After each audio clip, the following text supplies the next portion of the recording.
welcome back to this week's episode of Common Sense, the podcast. This week, y'all welcome my good friend, Pete Valdez. What's up, homie? Hey, man, it's good to be here, Garrett. Yeah, it's good to sit down with you. It's been a minute since we got to sit down and not just text messaging and chat on the phone. It's been a minute. Yeah. It's good to be here. Yeah, I'm looking forward to this one, man. Yeah, real excited.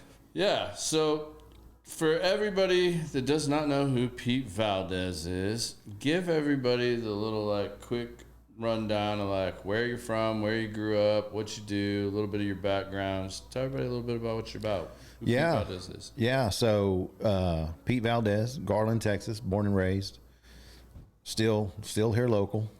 I wish I'd have known that a long time ago. I'd have given you a lot more shit. Yeah, OG, buddy, OG. But yeah, man, still local here, just a local builder, still in construction, been here for a long time. Been here for, in construction now for 25 years or longer, if you include being a laborer. But left town for school, left town to build, and back home, and here we are. Nice. So born and raised Texas. Born and raised Texas. I am a true Texican. Yeah. So Garland. What year did you graduate high school? 93. All right. You're probably still younger than them. So you wouldn't, Jay Banning or Preston Sams, any of those clowns? I don't think so. They're old dogs. So that's probably even before you. Now, so I do have older brothers, Garrett. So we all they might, yeah. Yeah. So I've known a lot of people. I'm still waiting for somebody that went to high school with Preston Sams that can tell me if he actually was good at basketball, because he talks all this shit, and just if you look at Preston Sams today, it's really, really hard to picture him being this athletic point guard that played at UT type shit. It's really hard to picture. But I know a lot of Garland folks. Yeah, I got lucky, man. I came up in an era where we had some talent, some guys that went places, could have gone places. Yeah. Fortunately for me, the coaching staffs that I played for when I was there at Garland, I mean, they've gone on to some great things. I mean, not without name dropping or anything like that, but they've coached at collegiate levels, D1, head coaching positions, presidents of coaches associations. Yeah, I saw one of them recently retired, not too long ago, and I saw your Facebook post where you were giving one of them some shout out, finally retired. Yeah, finally. But man, and they don't seem old to me. They don't. Yeah. They're still, it's hard to think back to those days, Garrett. It's hard to think back and sit there and think, man, those guys were young when I was. Because we're getting fucking old. Well, yeah, evidently. We'll get into it a little bit later, but man, it seems like everybody I call and ask about, and I hate to say this, and I don't want to bring it into the ether, but they're gone. Yeah. I'll call, hey, how was so-and-so doing? Well, he died. Oh my gosh. I caught up with an old neighbor. It's actually her brother, and he's moved down here now, and we were catching up talking, and I asked about their dog, and he's like, Roscoe died 3 years ago. And I'm like, shit, has it been that long since we talked? I'm like, yeah, I moved out of the neighborhood about 3 years ago. Yeah. And we've talked maybe once, and I didn't ask him about Roscoe. I'm like, damn. I know, it's hard to believe that, I don't feel it.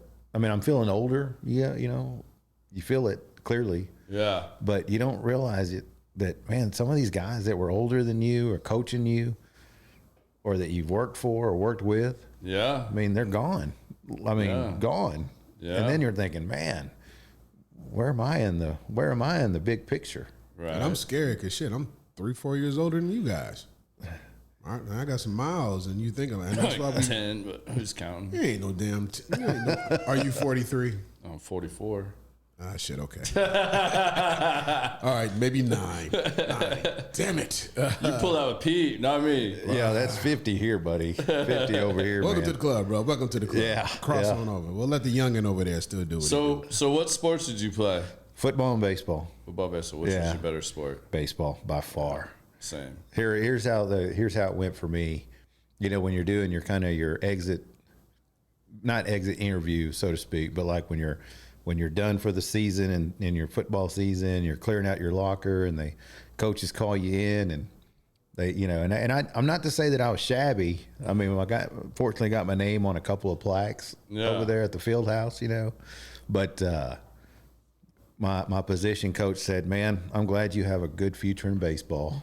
That's how it was for me. So I had to, But fortunately for me, again, man, we had some. I was fortunate to play under some really good coaches. The eye opener for me was moving from Connecticut to Texas, because football in Connecticut is not football in Texas. Hell no. I mean, like, it isn't even.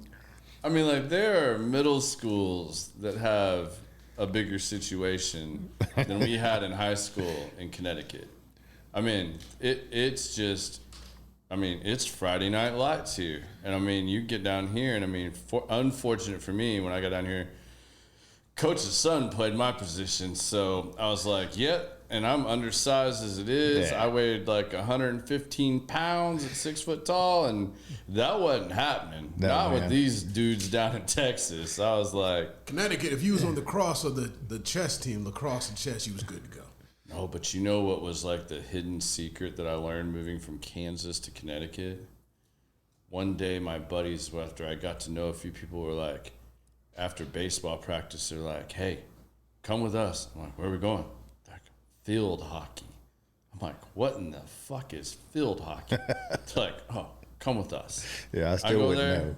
And it's literally like, just picture like whatever your school colors, like when Britney Spears was first out, like little schoolgirl outfit, that's the shit they're wearing, running around with a little stick chasing a ball in the field.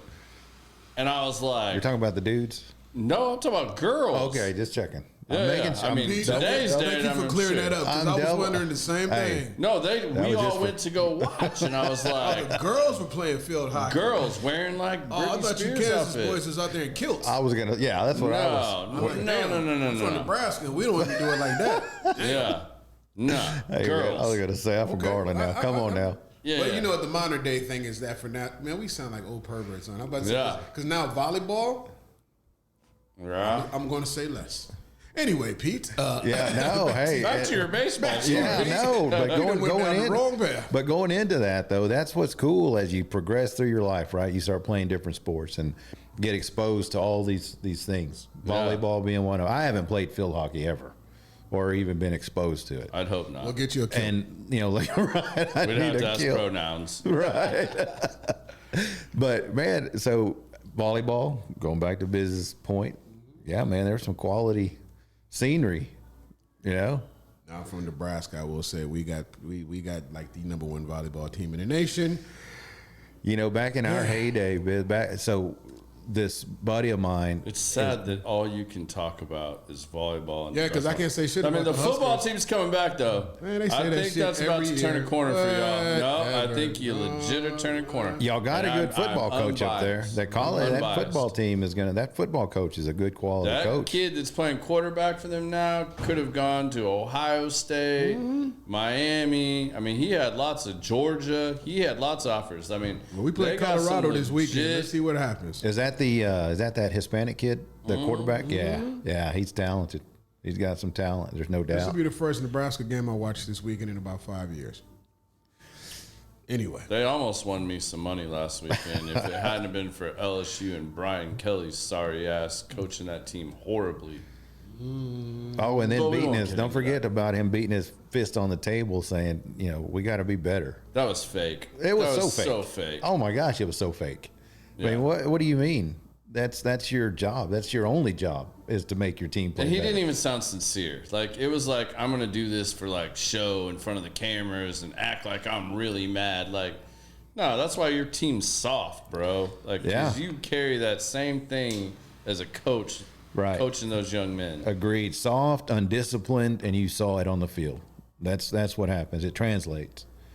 I mean, again, we were fortunate. We had some hard scrabbled guys that coached us, and I'm very fortunate in that. So let's talk about that, though, because you kind of you got right back into what we were talking about, coaches, and how have your coaches of the past in baseball affected how you look at decisions and things you made in life today? Absolutely. So I was again, fortunate to grow up with some talented athletes around me, so they made me look good. And I was fortunate to play growing up with those guys and coaches that knew what they were doing, who actually cared about the winning, obviously, but they cared about the individual. They cared about the player. Yeah. And so that translates into what I do today. Seriously. We build, but we don't just build buildings. We don't just build for the client, for the owner, whatever the case may be. We have to, in order to be good at something, you have to care about the package. Yeah. The success is there. You're going to have the success, right? The accomplishment is going to be finishing. That's the end goal. That's the win. But in that process, you have to build the individual first. And that's how you build. That's how you build success. Whether they're a subcontractor that you've got contracted, whether they're a day laborer, whatever the case may be, same thing as me. I'm going out there and I'm playing a position, and I go out there every day. They work with me and I practice at it, I'm good at it, whatever the case may be, but you have to build that person. You build that person and you build talent. Once you build the talent, you end up with success. And that's just a natural progression. So the individual, the coaches that I was fortunate to play under had that mentality. Obviously we care about winning, but they built you from an individual to an athlete to a team player, and the success came. And there's no question about it. It built me to doing what I do. And ultimately the decisions we make today stem from that. Who's responsible? Well, I am. Why are you responsible? It was my job. It was my position. I made the error. I made the out. I did this. I think in today's society, not to get off, into a crazy topic here, but in today's society, right path, brother. Go ahead. In today's society, I think too often people want to say, well, they did it. It's his fault. It's their fault. Well, I didn't know about it. Do you have kids? I do. I have two. How old are they? 9 and 8. Bruh, so you've had this conversation. Yeah. Okay, Yeah. I just want to make sure that I wasn't alone. And it's a hard conversation to have. It's a hard conversation to acknowledge. It's a hard conversation to deal with. But I really do believe this. Children, they say things like, it broke. It messed up. Adults, professionals, guys like us say, we broke it. It's our fault. It's my bad. You have to accept responsibility for everything we do. Everything. And that's the only way you become a good leader. That's the only way. And there's no alternative. You but accept if you don't the responsibility. have the leadership to teach you that and enforce it, going back to your coaches, and now that's rubbing off on those who work for you. I hope so. If you don't have the example setters, you'll never know what you're talking about. Yeah, I hope so. I really do. I don't know that there'll be a more perfect segue into this, and I didn't plan on talking about this early on, and I wasn't sure I was going to talk about it with you. We kind of talked about it at the bar a little bit earlier when we were pre-showing. 25 years in construction. This is my 16 with Element, not counting the other construction stuff I did. I've had one fatality on a job site. Pete's had one fatality on a job site. This is one job we were working together. Mm-hmm. Oh, wow. And it was a super unfortunate incident. And you know what made it a lot easier? This guy, I mean, I'll never forget it. It was January, real close to my birthday. Yeah. I was driving out to the job site. Like, I was on my way there when I got the call. And when I got there, Pete was owning things, taking leadership role, rallying his guys. So, not to get into too much, but a young kid that was fairly fresh on the job. I think he'd been a couple weeks in. And we're working on a real high-story roof. It's a 3-story building, like 4 stories off the ground at least, depending on the elevation. Right. And, you know, we had to wait that morning to even get on the roofs, even though we're tying off, tying in, wearing harnesses and all this stuff. You had to wait till temperature got up to a certain degree, roof was good to, you know, deemed safe to be on, all of this stuff. And once they got the green light, this kid slipped when he was going to tie in at his next tie-in point. On the way to another safety On the way to another safety point, Yeah. he fell and unfortunately lost his life. And that is the worst thing I've ever had happen on a job. But to get there and see how Pete and the guys were handling it and handling his crew, his people, made all the difference in the world. Like, you don't have words necessarily in that instance. You know, it's just like when someone passes, like, what do you say to them? Like, Yeah. time's the only thing that heals anything like that. Like, there's really nothing you can say that's going to make that person feel better in the moment other than just being there and letting them know you're there for them. So to see him being a leader and rallying his guys, getting them taken care of, you know, obviously we shut the job site down for the day. I think even like a couple days just to let everybody kind of like get through it, get their stuff back together, get in the right mindset to go back to work. You know, I mean, I commend you for how you did that and how you Well, got your guys together. the same can be said about you, the way you took it, the way you dealt with it. I mean, some people could have been very, you know, it's a hard situation. Nobody ever wants to go through it. Nobody's actually truly been through it until they actually have gone through it and seen it firsthand. And you know, the way you dealt with it coming on the scene, and it wasn't an overreaction. It was like, oh my gosh, let me wrap my head around it, kind of thing. Yeah. You know, but you know, not to diminish what happened that day, but we really did have to. Again, nobody wants to understand the reality of what we do. There's dangers in what they do, and nobody wants to accept it. You know what I mean? It's not going to happen to me. It's not going to happen to me. That's right. It's not going to happen to me. It's just like any other job or thing in life. Like, until it happens to you, that's not going to happen. Right. Yeah. I'm invincible up to that point. But then when they see it firsthand, and we had over 100 guys there. If you remember, we had. Yeah, we were knocking out this was a massive roofing project. Yeah, it was a massive job, and there was a lot of bodies on site, a lot of people on site. I'll say it that way. Let me say it that way. Yeah, a lot of men on site, and when they see the reality, it's a shock, and it's a shock to your system, it's a shock to your culture, it's a shock to who you are. Yeah. And when reality sets in, you have to sit there and you have to you process it. But you know, it's a hard time. It's a hard minute when you sit there and you have to say, man, you have a choice to make. You have to be there. You want to be vulnerable because you are at that minute, at that moment in time. But you also have to say, wait a second. You can't be, because you've got, you know, people looking at you as a leader or even as a friend or as a counselor, as a pastor, as a lawyer, as a, you know, everything all at once, you know? And so you have to be there in that moment. But I mean, we came through it. We got What through do you that. think helped you stay present in that moment?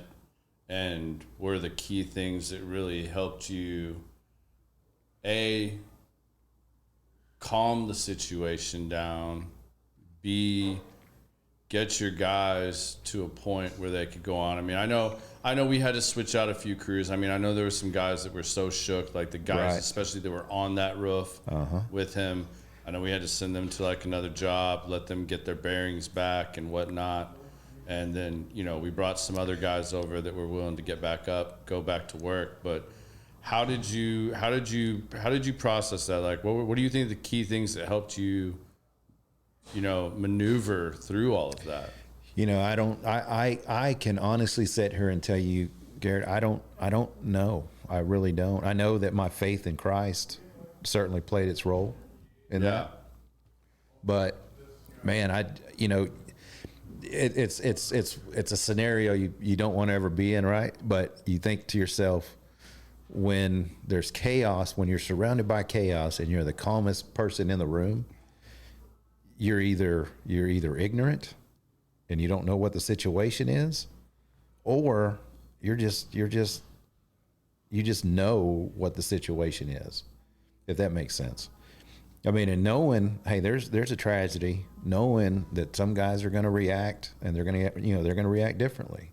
Some are going to run from the site, and they did. Some are going to say, hey man, that's reality. I don't want to do this anymore. Yeah. And some are going to say, man, the guy made a mistake and look the other way and not think twice, or ultimately what I really do believe, and I do believe this about the guys that were there that day, I'm going to say 90% of them are not there for the job. They're not there for the job. They're there for their families, and they're there to provide. So knowing that, I think it was easier for me to say, hey, let's get a grip. Let's calm down. Let's understand what happened. But ultimately, we're still here for our families. We're still able to go home to see them, go home and hug their necks. Let's get back to it. Let's get back to work. How did that day change anything for you? How did it change your leadership style? Did it change how you looked at the job? Because I know you, and I know, you still continued to roof for quite a while, but it wasn't too far along after that you decided to do your own thing. Yeah, just go back to GC and work. Go back to GC, and so how did that affect you? How did you make those decisions? Like, how did you deal with it on the site? Again, I'll say, like, whether you were prepared for that or intentionally, which I don't think you really can be. You can be to a certain degree, but until it actually happens, you don't know how you're going to react. You don't know what all you're going to have to do. You don't know what all you're going to have to say. You kind of have some go-tos and some things that you know to do because of all the OSHA training you've done and everything else, and just leadership training and stuff like that. And how much of that kicks in and how fast it kicks in and how you process it and react kind of dictates everything. And remarkably, yours was like completely on point in my eyes, being out there as the GC subcontracting to you guys.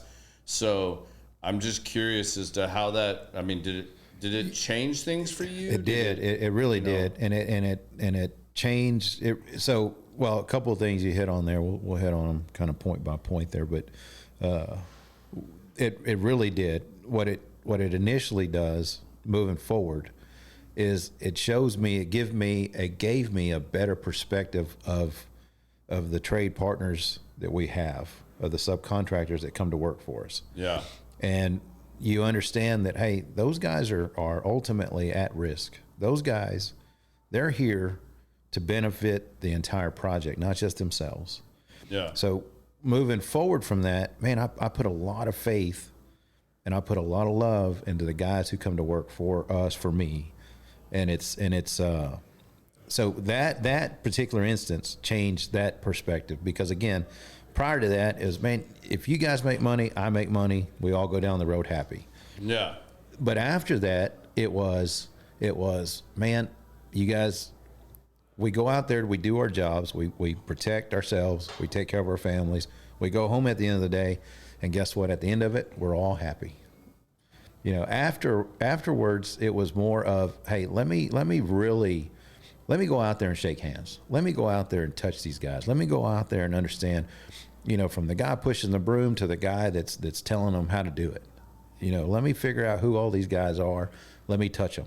And that from that day, Garrett, from that day, I can tell you that there hasn't been anybody that's come on a job site of mine that I did not know who they were, that I didn't invest some time, thought, chatter, whatever the case may be.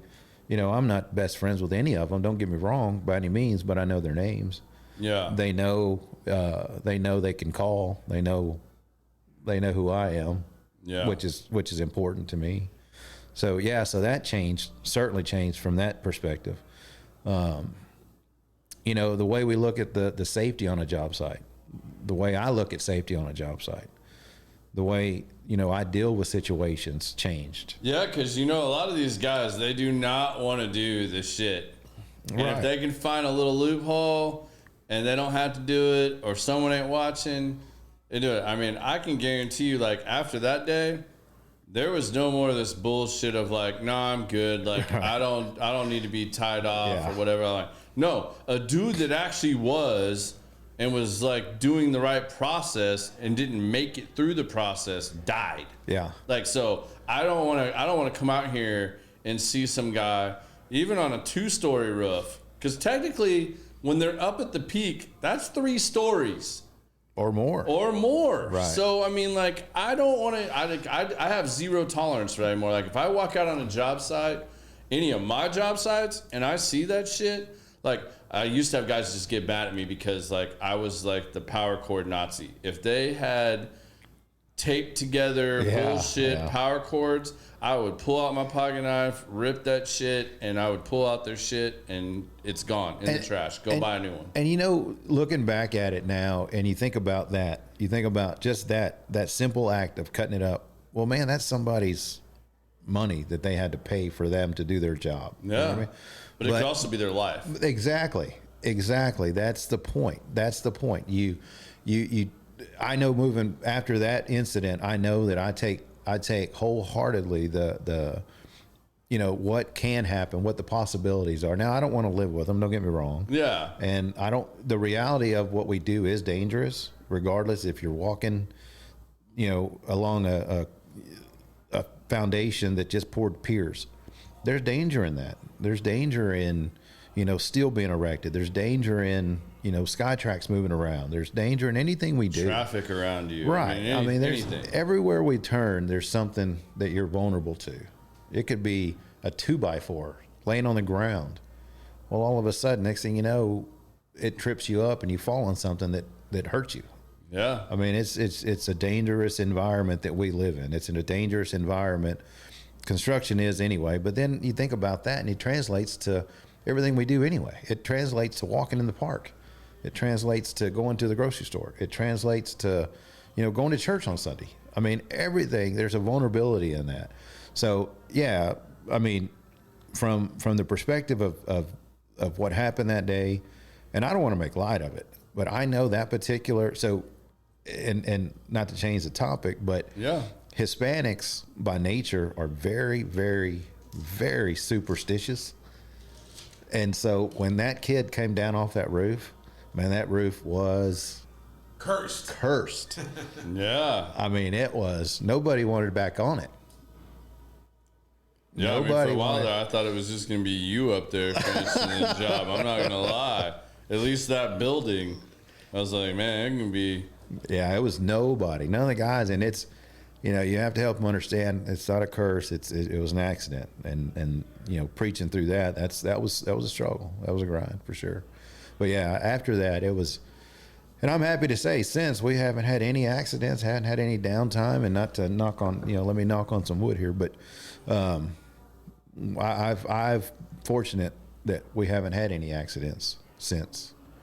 Right on, man. I'm happy to hear that. I didn't, you know, like, again, that was one of those scenarios where everything that was supposed to be done was being done, yet the unfortunate still happened. Yeah. And so that, even that in itself is still a huge wake-up call, that even when you are doing and attempting to do the right things, if it's your day, it's your day. Like, shit can still happen. Right. And you know what's crazy about that is you sit there and you can easily say, well, again, going back to what we consider leadership being, you can sit there and point the finger. Well, he should have done this. He should have done that. He should have. But ultimately, it's I should have said, you know, you shouldn't be up there. Yeah. You know what I mean? It's to that point. Yeah. But you accept that. You move forward. You live with it. I do. And you going down the road. You going down the road. Yeah. All right, well, I'm going to pause for a quick minute here just because there's a couple things we need to do.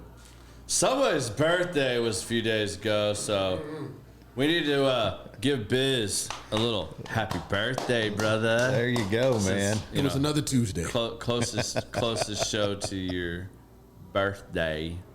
Thank you. You know, I'm in practice and learning how to say thank you. People give you a compliment, do whatever. I'll be like, you know what? Thank you. I appreciate that acknowledgement. You're still old as shit. I knew. See, that's why I said that, because that was coming right after it. That's okay. I don't mind. I wasn't gonna let it all slide. Yeah, I don't mind being the most mature person in the room. There you go. Seasoned veteran. You might very well be, Biz. You might very well be the most I am the responsible oldest person in here. this room, but I don't look my age, is what I've been told. Well, no, you don't. Thank God. You know, me and Garrett are both back in the gym killing ourselves now. So yeah, trying to. Now I'm allergic to the gym, boys. I'm allergic. That ain't true. Bullshit. I break out just in a because sweat. your lady whooped you in that mild challenge. Is that what it did? You retired now? I break out in a sweat every time I walk into a gym. I seen a video literally just a couple of days ago. Because first of all, on my birthday, I really don't drink, and so when I was here at the lounge on my birthday, our good friend from Definition Cigars was here. He loves tequila. Man, come on, man. You got to have a couple for your birthday. I'm like, nah, man. I got to get up in the morning. I got to manage this, man. So about 5 tequilas later, but I just woke the hell up. At 2:45, I was in bed by 10. 2:45, I just sat straight up in bed and I was awake. And I was like, freaking tequila. Anyway, I seen a video. And it was this guy. He had a bodybuilder, jacked, super mega, looked like a He-Man action figure, and then a pretty big construction guy. And they said, who's stronger? So they had him bending these different bars that were different tension, and they had this gold bar that was like if you were just literally trying to bend like 300 pounds in half, and the bodybuilder couldn't budge it. That construction dude looked at it, kind of laughed. He like act like he couldn't bend it, snapped it in half. Construction dudes ain't no joke. There's some like awesome Instagram pages and stuff like that of like things you wouldn't believe happens on a construction site, or these different things. And like, man, yeah, there's some. Man, I'm gonna get in trouble for this too. Like, so we have a crew that is literally like 4 brothers, cousins, something, and they're all deaf. And like, people were complaining about them like not responding and this and that to them. I was Thought like, they were rude. Yeah, and they were rude Right. and this and that. And I was like, these guys are all deaf. Like, are you serious? Like, that's why they're not responding to you. You don't speak their language. All And your it was corners like, straight, or does everything look they good? just saw Shut up. Hispanic guys that weren't communicating with them, and they're like, and this guy was just being an asshole. He's like, oh, no speaking English, huh? And I'm like, he's fucking deaf, you idiot. Like, he's like, no, he doesn't understand you. Like, I giggle. you have to go talk to the project manager because he's the only one that can communicate with them. You clearly can't. So, and it's like that. And then we have another one that on another crew that there's a couple of like legit short people. I'm gonna say that because I don't know what other term I can say that is. Yeah, I don't know what the term would be correct. anymore. So I'm gonna say that, and like, but like, it's true. The little dude has like superhuman strength, man. Like, I've watched 2 guys carry the same amount of shit that he carries without breaking a sweat, and I'm like, that dude is a hoss. Yeah, I chuckle, man, because I've got a guy that works for us, and he's older now. I mean, he's easily one of the hardest working people I've ever met in my life. Older guy, but he doesn't wear his hearing aids. Yeah. So if he's not nodding at you, he's not hearing you. Yeah. Sounds like my mom. I'm not saying shit else on this one. I'm just gonna let you roll. I'm with this just one. saying, man, it's so funny because people will say something to him. Hey, so and he's not even responding. Like, man, what a dick. Yeah, that guy's an asshole. Yeah, I think he really can't hear you unless you're yelling at him or he's looking at you where he can actually see your lips moving. Yeah, because he refuses. Well, he lost an aid on one of our jobs, and he refuses to wear the other one, I guess. Yeah. So if he's not looking at you, he's not hearing you. Oh, we had a similar issue, and I'm going to say this, and I hope to God he watches this episode. I know he probably won't, but one of my partners at Element. I won't name any names. Man, when he had to get reading glasses, he hated that, bro. Like, I would come around the corner because, like, my office is, like, you know, like, diagonal to his, like, when I'm coming out my door.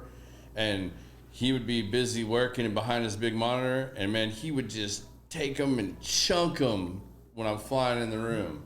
And I was like, what are you doing, bro? And he's like, man, I hate these things. I just don't like them. I'm like, well, you can quit throwing them across the room. Like, we all know you wear readers. Like, either go get some LASIK or, like, let it go, bro. Because, like, we all get it. Like, I've seen it. I get it. Yeah. Like, quit being stupid. Like, it's part of life. Like, I'm there now, man. I'm there now. I had to get LASIK when I was, like, 21. Like, so we, you know, now technology being what it is, you carry your iPad out there, or you carry your plans, you know, on your phone now or whatever. And the guys will say, hey man, look at this and help me understand this detail. And I'll say, man, I don't have my readers. And they say, here, let me blow it up. And I said, I don't have my readers. yeah. And it's serious. Let me go back to my trailer and look at the plans for real.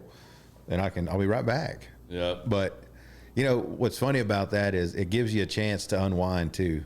To actually process what's happening. Yeah. It gives you a minute to process the answer you're fixing to give and make sure it's the right answer. Absolutely. But yeah, I need my readers. I'm not going to deny it. 50 years old, I finally, you know, I used to be able to say, man, I could roll out of bed and hit a freaking fastball. Now, shit. Not only would I break my back, that thing would blow right by me and I would never see it. Not until it hit the leather. Oh, like, no kidding. I'm telling you, man, like, even getting back in the gym and trying to get back in shape, man, it's like the other day I went too hard on legs. I woke up this morning and I was like, God, like, I didn't do that much to be this damn sore. Like, You walk all day like you got to take a poop. I had to, like, Stiff and waddling all damn day. I had to go with the Ryan Stewman and be like, fuck your excuses, man. Like, just go and, like, start getting stuff done. Like, I had to, like, really, like, rally myself at the gym today because I was like, man, I'm sore. Like, and I did legs 2 days ago. Like, this is killing me. Yeah, no, I really can't.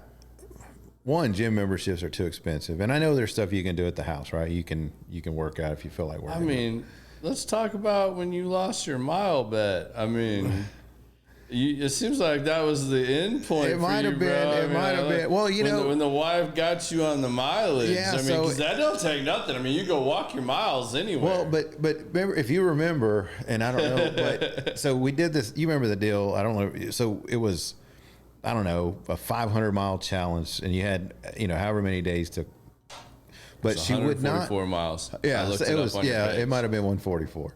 But you. And she did like 144.2. Yeah, and Leah, right ahead of me. And no joke, but she would not let me count the miles I walked on a job site. And I walked 10,000 steps a day. And she would not let me count those miles. She said, well, that's what you do for a living.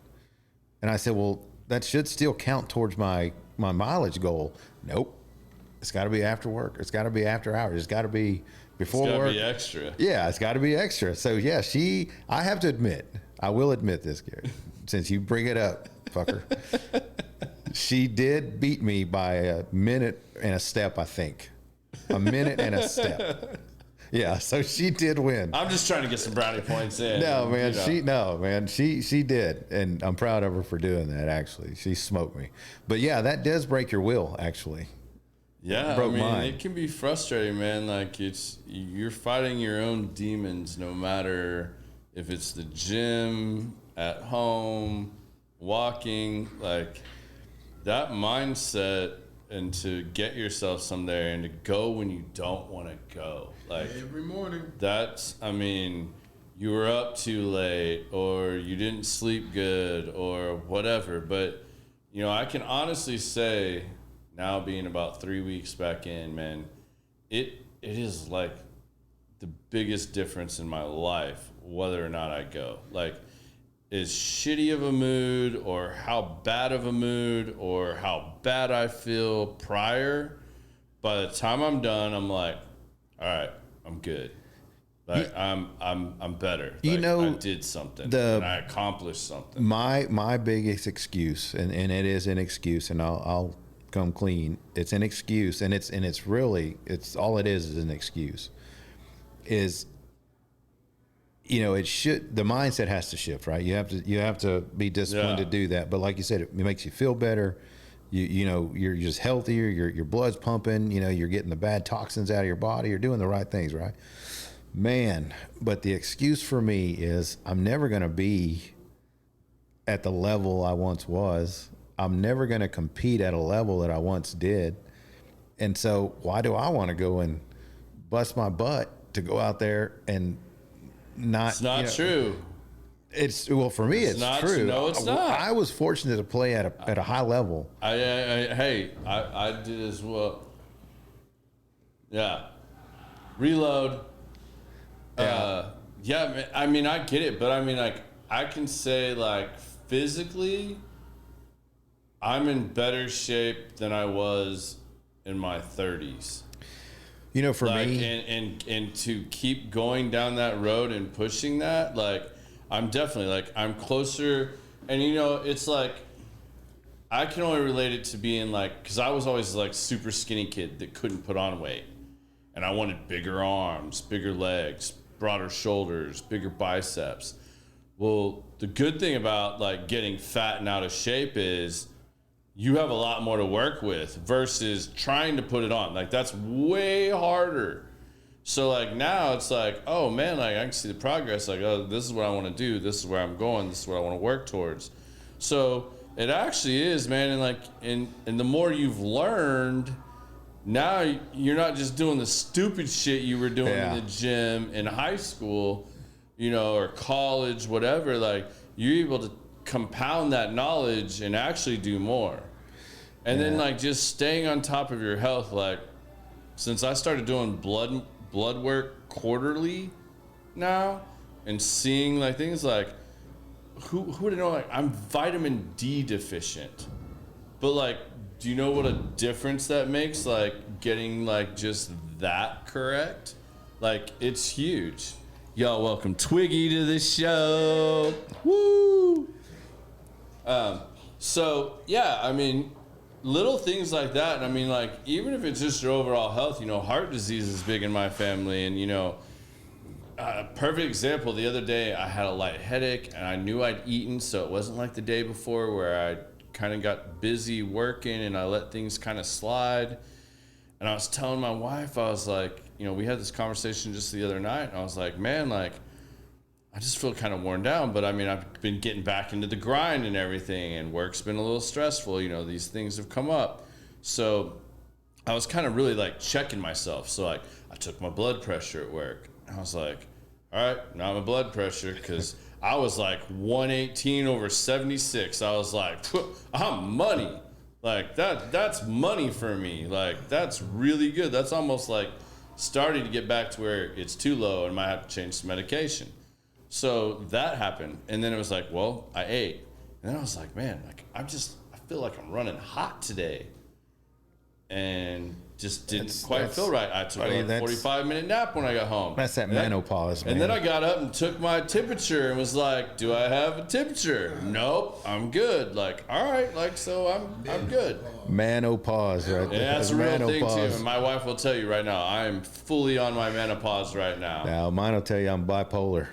Yeah, I mean, like, but, you know, it's important to acknowledge it, too. Like, you know, like, mental health's a huge thing, you know, and I'm an advocate for it. And, you know, my buddy Kenny, that, you know, with Operation Yellow Tape, you know, you guys see me wear his stuff, talk about that. Like, so many people are afraid to talk about it and act like, you know, this society of influencers and everybody on social media just looking at all the cool shit and seeing everybody's best that they can put out there or whatever. Like, man, that is not real life. Like, and I'm not saying my life is bad in any way, shape, or form. Mm-hmm. Like, I feel like I have it pretty damn good this day and age.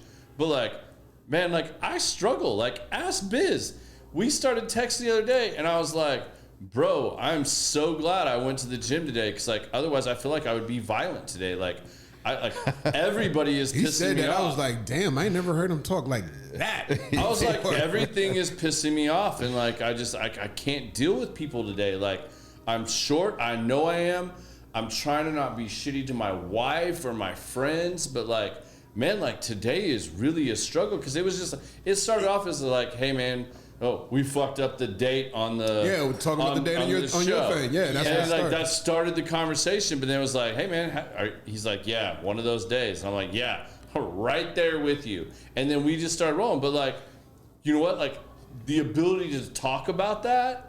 Even though it was just me and Biz, like casually having a conversation, I'd been having the same one with my wife, but like at the same time, just to hear that like another one of my guys was like going through it, and like it's not just me, like that we all go through this shit, and like not everybody's gonna have a perfect day every day. Like you're gonna feel like shit some days. But does some of that come with age and the reality that we don't move like we used to, or we can't do some of the things like we used to? I think my short temper is with age, because it's kind of sad that my kids are grown and gone, and when we started over and adopted kids again, so you know my kids are 34, 35, 30, and 28. My older kids are out the house, and then we adopted, so now I got Jesse will be 16 tomorrow, Oliver's 10, and I've kind of felt like that, and I love my babies, don't get me wrong, but I don't have the patience with them that I have with the other ones, because I felt like I've already done this.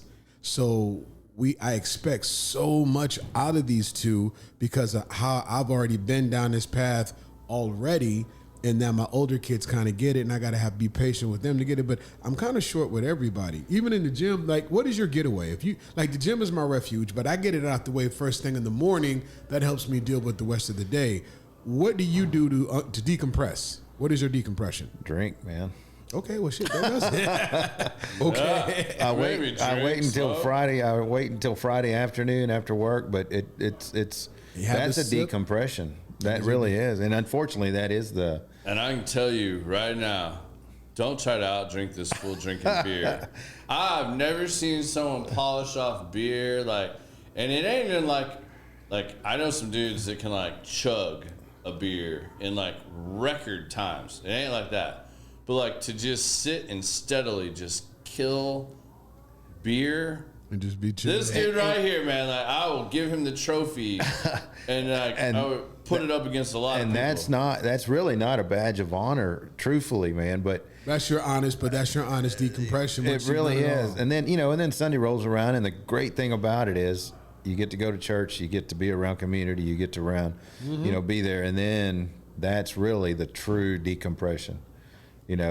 That's a getaway. Don't get me wrong, that's an escape. But the real decompression comes Sunday morning. Do you travel? You travel with family? You guys get out? No. We don't. Much? Because we've traveled, and I got to tell you, it was the most frustrating 18 hours of my life. He's touching me. Stop touching me. Put him down. Oh my gosh! Every McDonald's, I should have taken stock out McDonald's on the road trip. As many McDonald's as we stopped at. I mean, it seemed like every time we saw one, we were stopping. Mine is, I gotta pee. Like, dude, we just pee. Man, pull over on the side of the road. Well, just I gotta pee. Every time you stop, it's an hour. I mean, everybody's got a restroom. Everybody's got a stretch. And they go looking through the aisles. Get a snack. Don't ever tell your kids get a snack. So no, we don't. I wish they we know did. That's part of the game too. Like that's the strategy. If I say I gotta go to the bathroom, we automatically stop. And now we're here, and now I can weasel something else out of this. Manipulate the game. Yeah, that's true. And that's something I did not. The reason I asked about travel, because that is just, like I said, I look at decompression as much as in the society, and we're talking about all of us being older now, but not Garrett. G Money does do a good job, and I wish I could afford to do G Money trips, but they go away, they get away, they do things. I'm still stuck in that old stigma. I go to Mexico somewhere, Have kids. They said it'll be fun. Don't have kids, and you can do what he's talking about. You can do what you want. That's the other reason I'm jealous, because we started over. I'm supposed to be walking around my house in my drawers. I haven't been in my drawers in so many years. I can't wait to walk around my house naked. Why did I just see that flashback to that Terry Bradshaw movie? Oh my God! Oh yeah, Failure to Launch. There's something though I did appreciate about Garrett a long time ago. We've known each other now for a while. We haven't been in constant communication, but we've talked. Texted rather, is that he does understand the real need for that work-life balance. Yes. And we don't that's have that something- in my house. I don't. It's I something don't I have it. really try to do because, you know, and if you ask my wife, she would tell you that I'm still not good at it.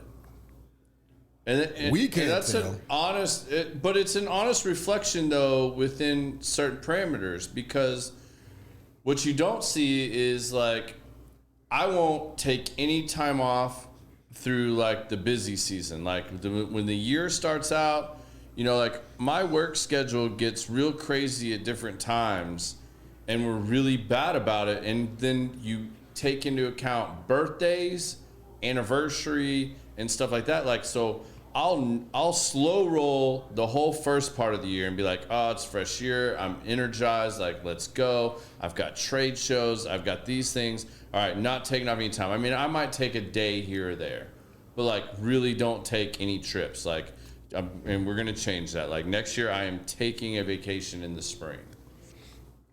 At least like the first one. Like I'm going to go once in the spring. Because like I now have gone, you know, it's August and we really haven't taken any time off. Yeah. And like now we're in August, we're going to cram one in after here. We just had our anniversary, her birthday. You know, now we're going to cram in a vacation in between me having other travels. And then I have travel again in October, a trip I take every year. And then turn around and it's now we're in the holiday season, you know, and we have people coming in town. We have different stuff, you know, like going on. And then it wraps up and it's like, oh, well, you took one vacation and it was in like the worst timing of the year for you, really. Like not when you really needed a reset or you just needed time so that you didn't get fully like spent on everything. Like I feel like if I was better about take a week in the spring and then take one end of summer, early fall, then we mesh a little better. Like, you know, you're kind of breaking it up versus, you know, throw it all into one. Or, you know, sometimes there's been big trips that we were planning for where, you know, I'm going to take 2 weeks off. Well, okay, like I can't like back to back anything after that for a while. Like now I got to let like my team recover and everything else. So, But you acknowledging that and you saying that and understanding that that's how your mindset has been and how you've built your relationship through those, you know, taking those times. And my problem, and this is my problem, I can't step away from it enough. I can't step away from it enough to unwind, to relax, to truly let my foot off the gas. Because the environment that we live in, being construction, sales, yeah. we ultimately our destinies are dictated to us. If that makes so, we sign a contract today. 18 months later, here's the completion date based on your contract. So you're set in stone for the next whatever 18, 13, 15 months, whatever the course of that project is. And so I'm obligated. And so my issue is that I'm obligated. I feel like I'm obligated. Now, is my team capable of dealing with it without me there? Of course they are. Of course, I've got the best team on the planet. I'd put my team up against anybody's. There's not a GC firm in Texas. There's not a GC firm in the world that I would not put my team up against. My team. And I know we'd win. I know if it were building for building, same green site, we'll win. We'll beat you every time. And so I know they can do it, and I know they can, you know, accomplish things without me being present. There's no doubt. But for whatever reason, my mindset is that I've got to be present, because I believe that's, you lead from the front. Let me say that. I got two comments on that and kind of a challenge for you on this. I was very, very much like that, especially early on at Element. Two things, like I do have a great team and I don't empower them enough. And I also probably lack in training them to a certain level as much, because I spent that time with one, got burnt, and haven't done it again. I also have some guys, different age ranges in my team, that some of them don't want that extra pressure. They don't want the extra role. They don't want to move to that. Like, they're totally content doing and being where they are, what they're doing, and staying in that zone. Now, it's my job to challenge them and push them a little bit. And it's also actually transpired where it happened a little more with one of my other sales guys, that him and I have worked out a better system of backing each other up to where we're truly backing each other up. Like, he calls me and tells me, like, hey, bro, I've got this vacation coming up, whatnot. Here's what's on my plate. I'm like, cool, I got you. Don't worry about it. Have your guys send me your stuff. I'll knock it out for you. Rock and roll. Going down the road. Then when I go out of town, same thing. Yeah. I don't have to worry about the other stresses of that. So, get somebody in your team that, you want to mentor or to take your role eventually down the road. Because at some point we're going to retire, or move on. And some people do want to move up. So, start training that guy when he doesn't have his plate full and whatnot, like, put them in that role to let them take on a little more responsibility and do things. The other thing that makes it huge for my wife and I is we have a rule when we're on vacation, and I'm going to almost like even ex-nay this rule on this trip that I'm about to take because I need a break. But because I'm in sales and everything that I have going on, all the multiple things that I have working, we have a rule. Like, I'm a morning person, she's a night person. So when we're on vacation, I'm going to wake up X amount of hours before she does. That is the time when I pull out my phone, turn it off airplane mode, and I check emails, any messages I have, shit like that, and I delegate. And I make sure I respond, I forward stuff, I make sure my people are still taken care of. They already have gotten my out of office, they know I'm doing with it, but I'm still making sure stuff doesn't move, that people know that they didn't get the wrong email, whatnot. Like, I make sure that keeps moving. Once she wakes up, back to airplane mode, and yeah, I still have my phone on me, because we're going to take pictures or we want to Google something and I might need to turn it on, or if an emergency call came in, whatnot, I can deal with it. But during our vacation, that's the golden rule. And if you do that, you can unwind. You're not like freaking out. Like, you wake up, I get my coffee, I go sit on the patio while she's still sleeping. I, sit there, go through my shit, and delegate it out. Yeah, and I think that comes with time. I really do. Yeah. I mean, I think it does because, just a prime example. We were Abed and I were doing a water treatment laboratory, and we knew it was kind of a a touch and go dicey situation. We're going to finish early. We're really struggling to finish early, but we knew we would, and so my son, we had to get his I think his tonsils and adenoids out. Okay. So I had to miss a day, man, and it seemed like an easy day, but then there's no easy days, and everything happened. It seemed like everything happened. I mean, they're fixing to put the knockout juice in my little boy, and I'm getting a phone call. Hey, the inspector, this and that, and so I think we FaceTimed later in the day, and I look at him, and his hair is so frazzled, and you could tell he's just been worn out that day. Yeah. And he's fully capable. And I trust that he knows what he's doing. I trust him like my blood. And we have that dynamic, but man, just knowing that and seeing it hurt me, because I'm thinking, man, I shouldn't put him in those positions. Yeah. And so is my team capable? Of course they are. I'm telling you, they don't need me.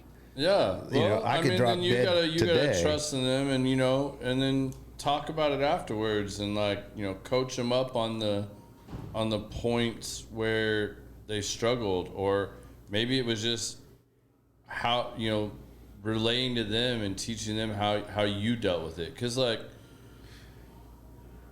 how do you process that and deal with it? Because, I mean, I know you say too, like, we get like that too. Like, that still happens. Like, you get frustrated, like, you have an asshole owner, or you have a job walk that doesn't go well, or a bad punch out, or something like that. And it's super stressful. But then, like, how do you separate not taking that home? Yeah, you know, you made a good point right there. Is how do I share? And this is a struggle for me.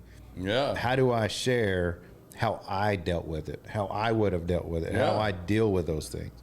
That's a struggle because, again, it's almost second nature. You know, you've been at it so long. You know, you deal with these things daily, and you don't really, they don't really cause a dent. They don't really affect you. They do, though. They do, but it's just I guess if you were the outsider, if you were to sit there and take a 30,000 foot view of what I did daily, you think, man, that guy makes it look pretty easy. It's not, by far. Yeah. It's not. But it looks like, man, anybody could do that. Yeah, it's the perception you give the rest of the world, and that's what I'm hoping, and I hope that is what's perceived. Yeah. But then in reality, you get out there and you think, man, how in the hell is he? Man, this thing, it's like a zoo out here. But when Pete's here, it looks like it's a calm down nature walk. Yeah. So what are you doing differently? Like that's what you got to teach those guys. I mean, it's the same thing. I mean, I could flip this in another direction. I think I've talked about this before, but you know, it's tough as men as well. You know, like I struggle with this with my wife. My wife and I have a great relationship, but I feel as a man that like certain things that I have to deal with at work, I shouldn't be putting on her shoulders, or that I don't want her worrying about. So I process that, I deal with it, and I probably don't talk about it. But then on the same note, you know, there's certain things that like I don't want her worrying about, or I don't want to rehash it. Like I just spent the latter half of the day and my drive home or my time at the gym going, all right, we got a plan. This is going to pass. This isn't a big deal. And I don't want to go home and then play devil's advocate, just push up on the little button. I don't want to go home and play devil's advocate, like you use your fingernail, just up. I don't want to play devil's advocate and, you know, sit here and have a full conversation and go through it all again. Like I've probably already spent the last half of my day digesting it, going, all right, our plan's good. Like we're going to take care of this. Like I can solve this. Like this problem's going to go away. We can kill this. Now it's not going to be an issue next time. You know, all these things that we do as sales and project managing and all this stuff. And you can take that down to the most simple thing in your work life, but I don't want to burden her there. And that's not what I want to talk about with her when I get home. Yeah. But then she'll feel like I left her out. I'm not including her. I'm not telling her about it. I'm shut down. I'm shut off. I don't want to talk about these things. And it's like, she's been at home all day and she wants to tell me all about her day. And I'm like, holy, you know, your first thought as a guy is like, holy shit, like, yeah, but she doesn't know that because you didn't share any of that. And yet she's wanting to talk and have a conversation, and you're going, well, shit, like, I just want to smoke my cigar on the patio, and I don't really want to talk. Like, but it's nothing against them, but, like, you make it to where it causes you other issues because you do that, and you don't open up, and you don't find a way to talk about it. That's a balance I work on every fucking day because it's a struggle. Hard. Is that a struggle with selfishness on my part? I'm just asking because again, the selfishness of me says, man, you got to contain that as a man. Yeah, absolutely. And I know it's selfish because it's a conscious decision that I don't want her worried about that shit. Right. And then when I do try to open up, it's like, well, you know, and it seems, and she just makes it seem so simple. And it may be, but I've overcomplicated or it in they my make mind. it into a bigger thing because there's a lot of things too, and I'm sure I'm gonna get beat up for this one, but like there's a lot of things that women do not let go of things easily. Oh, Hell no. So, there's some things like where if I know like this is going to be over tomorrow, like there's no point in me bringing it up because like, they'll hold on to this or that's going to like recirculate. And like, I don't want to go in that circle or I don't want to tumble with that anymore. Like, I'm just going to let this be what it is and go on down the road. And this isn't on all things, but I'm just saying like work in general and the things that go on in the workplace and all of that, like that stuff gets tough, man. And as a man, you feel like you're supposed to be the provider. You don't want them stressing out about money or, a job going bad or that something's really like off, but like you gotta find ways.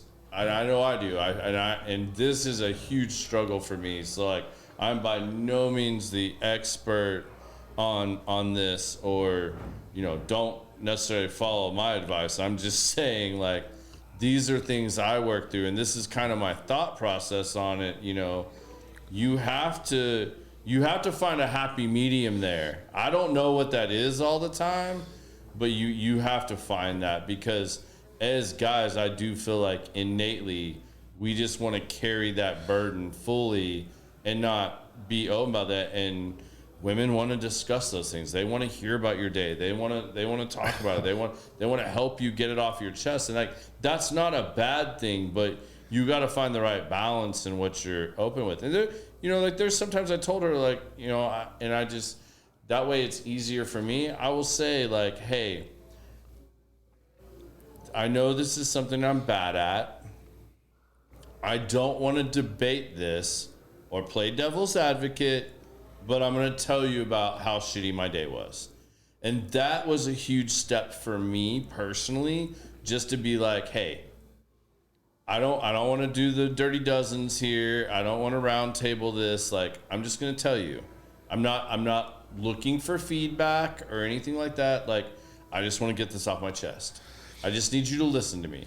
And then the bad part is when I'm in that mood or mode and I've had that day, where I really fail is because I'm that, like, she's really good at letting me do that.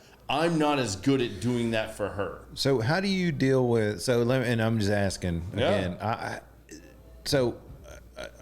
a struggle is when you, so I tell the guys who work for me, and they're some of the best superintendents you've ever seen, the guys that work for me.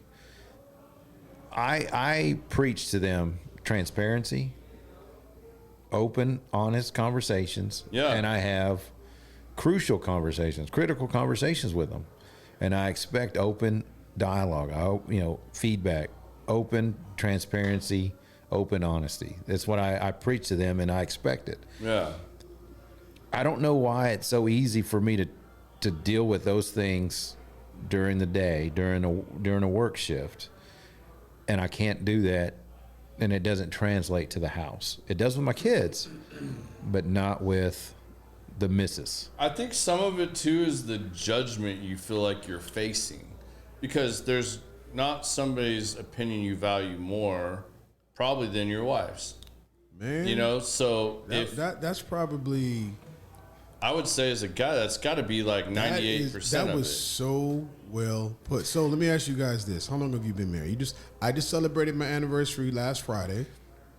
You just celebrated yours. How long have you been married? 11 years for me. What time is it? You got to get yours down to the minute. No, man, it's been too long. How many years? Too long. It's been okay. So you've been in marriage as long as I've been 10 married. years. It's actually been May 24th made it 10 years. I've been married 27. God bless you. Yeah. I've been married more than half my damn life. And let me tell you something. When I say Yeah, they say it's work, but it's not. We the one thing about relationships and what you said was so true about the judgment part. Because have you guys ever been like not afraid, but just you really want to ask your wife a question, but you just don't know how to phrase it, so it's not a thing. And it's not that you're scared, but you just know that this may be a longer conversation than you're willing to have, and it's just a simple question. For me, Biz, mine is that I think, I believe, I overcomplicate things in my mind. Yeah, before the approach. Yeah. Yeah. So Yeah, that forces me not to ask the question. That's where I say, well, maybe I'm not going to ask this question. Now, I say that to say that was me for the first 12. I do not give a shit now. When I say open communication and transparency, I go to cool beans, as Garrett calls my wife. I don't give a Cool shit. beans. My patience has gone thin because I don't have to. I've gotten so bad to where I say, hey, get to the point. Yeah. When she gives me the right, I cut her off and say, get to the point. And I'm just like, either I'm way too comfortable in this relationship or I'm just old and crotchety. But I will say that when you learn transparency and communication, because think about this, you guys do that at work. You cut to the chase at work. Like you were saying, you get to the point, I think it's the accept fear it, of and the get it. judgment. Like, You'll get over I don't know if it. that's always the case, but like, That's a true feeling. and it's all, It but is. yeah, That's and true. I think it's also just that like I don't want to rehash it, like to the degree that I know she's going to rehash it with me. My wife brings up I think shit that's from the so biggest- long ago. Oh They my hold gosh. on to it, and Oh I'm my like, I thought we gosh. were past this. And the thing about it, she doesn't do it with me. She confides in my brother. But see, like I'm also like, man, And and I know she's listening and watching this. She's damn sure not turning this off now. She turned the volume up. She said, The "Who's that dog's Pete- probably who's looking that- at the is that- TV in the Con is backyard right like, now, like, is that damn, is that Dad, Pete you're guy? in some shit. Is that Con that just Pete went guy you stayed outside. out so late with? He just Con went went to the back doggy inside door. to his bed is what he did. Is that Pete guy you hang out with that one time? That one day? Yeah. Come by No, the but house. I mean, like, to be completely transparent and honest, like, And that's how I start every conversation with my wife with what he just said. I'm really good. Like when we're communicating good and early on, like it's good. But then we both can be very passive aggressive at it, and it's something I feel like we both work at very hard, and we've done a really good job of lately of not letting stuff be passive aggressive and letting shit build up and then just body slamming each other, verbally, conversation That's wise. also maturity too. Like man. that That's maturity. That's something I feel like we have to work on like consistently. Like we're really good either early or when it's a really big issue. Like we're really good at fighting and we're really good if like it's like the really low level stuff. But when it's just all of that in between and it builds up, like I feel like we're both bad at it, and I'm definitely worse than Well, I'll she tell you is. what's gotten better. So do you guys fight or do you debate? There's a difference between hollering and yelling, or you just have a debatable conversation. It's not really screaming and yelling, but it is a back and forth. I'm just saying it is definitely more of a debate or us both taking our time to talk right. and do those things, but it's was it forced because it was about to be a fight? We're really good at that. When it hits orange and it's like about to turn red, we're really good there. Like, you're at and we can now DEFCON we 4. can now escalate that down, right. and then we have a really good conversation. What I had to learn is And to walk then away. the early one is really good. I've had to learn to in walk away from between is the shit that like I mean, she's better at it than I am. I'm definitely not. When you as good. recognize it's going to get to that point, I used to be Mr. Want to finish this right now, or let's get into this. Now I've learned to be like, you know what? Calmer heads will prevail. Like, cool, patio, smoke something, be chill, bring it up later. And then it's kind of like when they said, always check that email before you hit send. Same thing with the conversation when you know it's something sensitive. Biz, you said something, maturity. That's something that says a lot. And, I guess in our professional lives, that says something. But that's also good to use when you're in a supervisory position. Why is it easier professionally than personally? That's my question. That's ultimately my question, Because Garrett. you're not living with those people. You're not affecting those people's You're lives. with them more. You're probably with them a lot of times more than you're actually home. Correct, you really but the are. repercussions aren't the same as it is if it's your spouse or your child or your is parents. is it that it's only a monetary repercussion? It's a monetary repercussion if you fail during the day or in a professional environment. Yeah. There's monetary consequences. It's not emotional. It's not emotional, And that right? carries so much more weight when it's emotional. right, where It's it's not personal. You can't walk away from this person that you have this disagreement with, or you know, if they walk away, all right, go find another job. You go home, that's different. If that person walks away, they're taking half your shit with them. That's true. I'm just saying. That's and true. You don't want to go down that And road. for me, the two most important things, truthfully, you know, the three most important things in my life. Exactly. I mean, ultimately, And when the so they're conversation taking gets that deep, when But you when have to that's think about your, all those like, consequences, When that's your number one or 2, 3, because you have kids, like, I mean, I get it, but like, how do you? I don't even know how I want to say that. you know, I keep peeping at the comments just to see if Sarah's going to say something. I can't. I promise you, she's not going to something. say anything right now. I'm gonna check Maybe. my text. Let me check my personal text message. She may hit me up Check my offline. phone out. Your shit's on the front patio. I'm just kidding.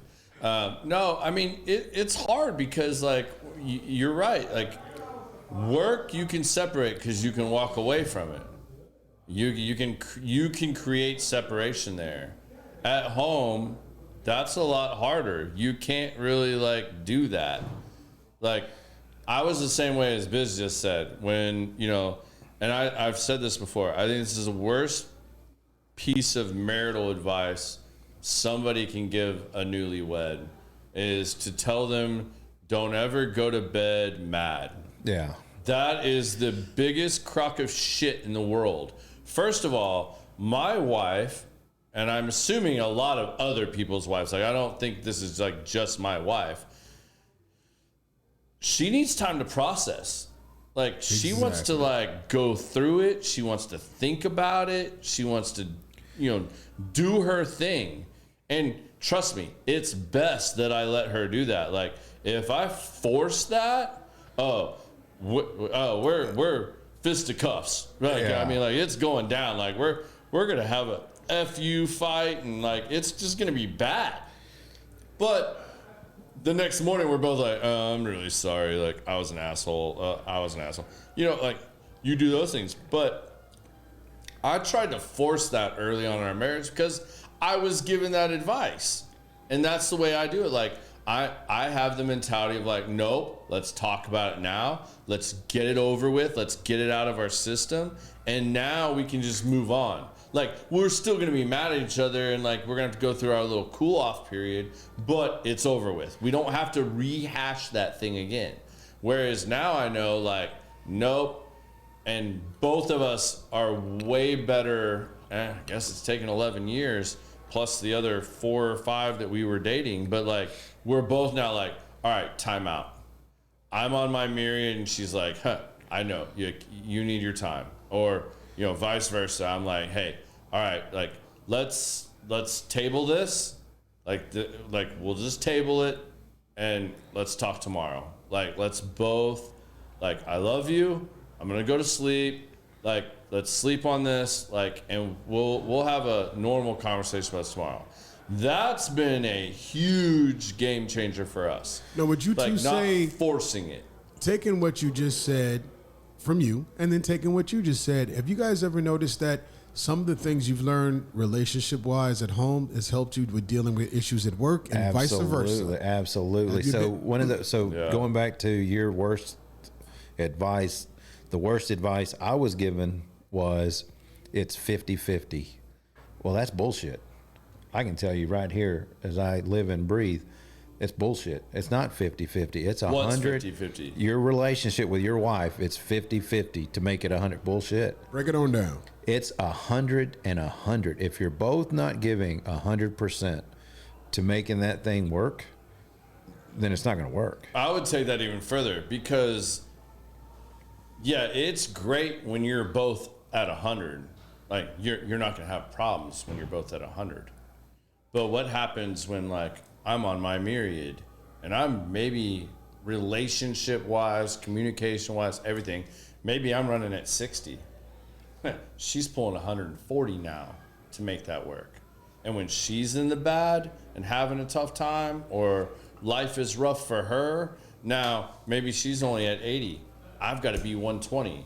So that shit doesn't like add up. The point is like you both have to pick up the slack wherever there's slack and both still be working it and keep your cool. Because like sometimes, and it all boils down to communication. If you're not communicating well, that's 98% of the problems my wife and I have ever had. But it also, like Ben mentioned earlier, maturity. But it also goes to the point that what's the end goal? What's the win? Yeah, you talking about in the present situation? I'm talking about like what's conflict that you're dealing with? as you're in a relationship wise. What's the goal? Are we gonna die together holding each other's hands? Are we gonna love each other until we're dead? Are we gonna, you know what I mean? Or are we gonna? That's what's the goal? What's the win? You know, what's the end game? Are we gonna raise our kids right? Because I've seen relationships, they've raised their kids, successful, you know, individuals graduate college, and then bam, they're gone. They're gone. Then the relationship's gone. You know, they stay together for the kids, so to speak. And that's a struggle, but that's reality. So what's again, I think ultimately. You can't project manage your house? Well, I wish. I wish it was that simple. I mean, like that should be like the title of the show, How Not to Project Manage Your Household.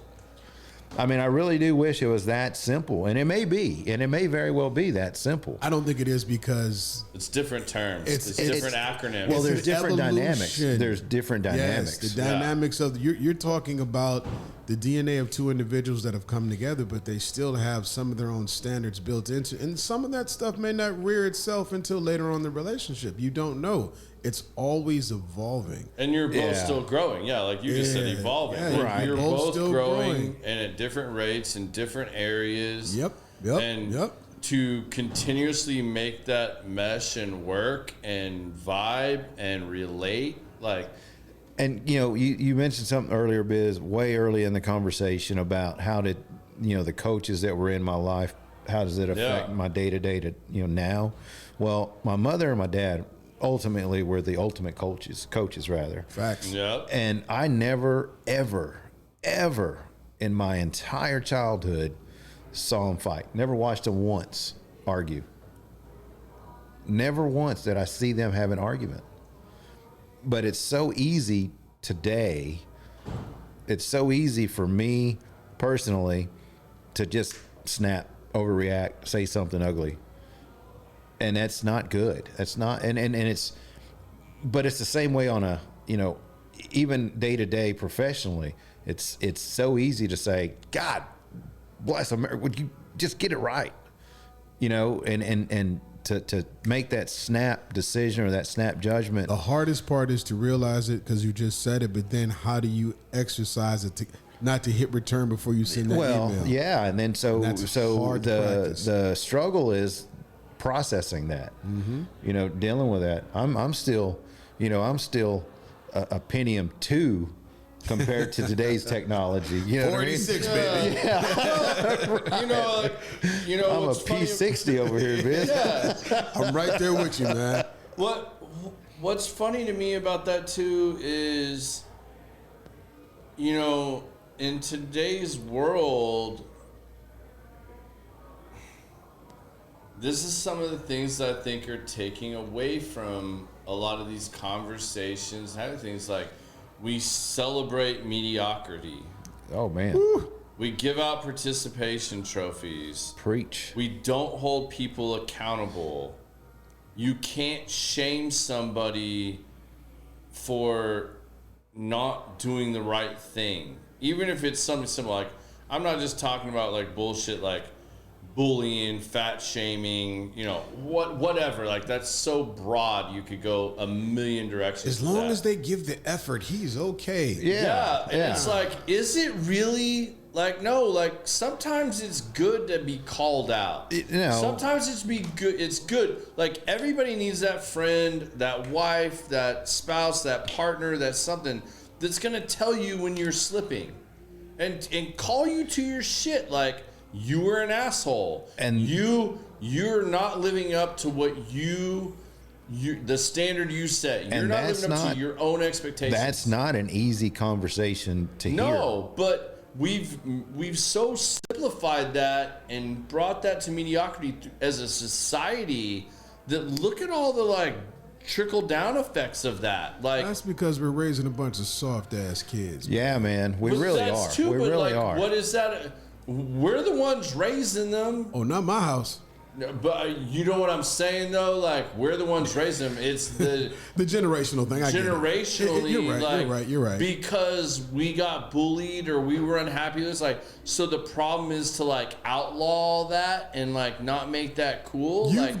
If you watch the Dallas news, you've got a principal that got attacked by another student, had injuries, and everybody's woe is me with the kid, and we're going to charge for. But in my day, that wasn't even a thing. That was not even thought of to put your hands on a teacher or anybody. There was respect. Because you got their parents coming up there wanting to fight the teachers and wanting to fight the principal, even if the child is all the way wrong. Because they ain't raising their kids at home and they're expecting them to raise their kids. And when the kids act like a bunch of baby kids. Yes. Can we even have baby kids in today's world as a cartoon? Hell no. The only time you bring your ass to school is when you want to have an altercation with the teacher. What about when the teacher's emailing you or calling you that your kid is effing up? Let's start there. Yeah, we just don't have that. That is a big deal. That mentality is trickling down everywhere. And in everything. Like, you can just look at the hold world. People accountable. Like,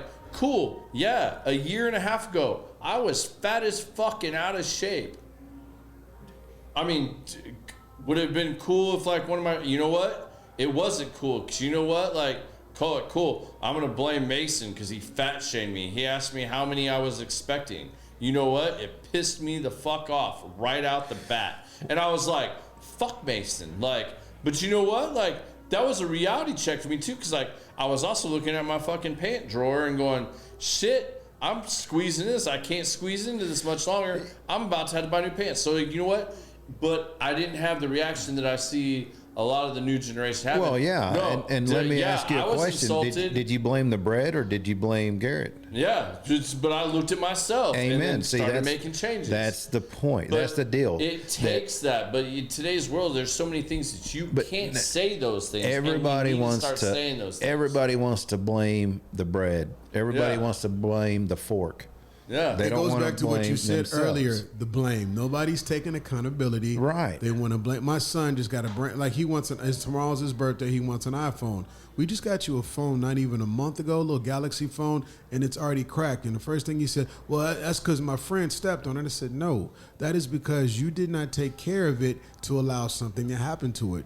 So I'm not about to go spend $700 that I don't have to give you something that I expect to be destroyed a day later. It's the expectations of you based on the current way that you handle your responsibilities. And unfortunately, that's give him that big ass otter box too that he ain't gonna want to carry on his side that makes it like military grade. You know what I'm gonna give him? No, I'm gonna give him $100 to go towards a phone and make him make the decision to save it and put it away to go towards it. And every time you do what you're supposed to do, I'll put a little bit more on it. And that way, you'll have a sense of responsibility of earning it yourself. Our kids are homeschooled, and there's a shout out to the homeschool parents, because that's a struggle, that's a grind in itself. I'm glad that community is growing, so I'm happy that my kids are, but they're rewarded for their actions, for what they accomplish, not for just showing up. And they're going to carry that with them as life goes on. You're getting a lot of little love over here on YouTube.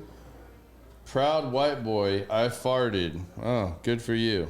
I don't know who that is. I'm going to check you on that proud white boy. Kelly Baker, what's up, Pete? Scott, hey, Pete. and Clayton Cruz. What's up, Pete? Hey, Boy.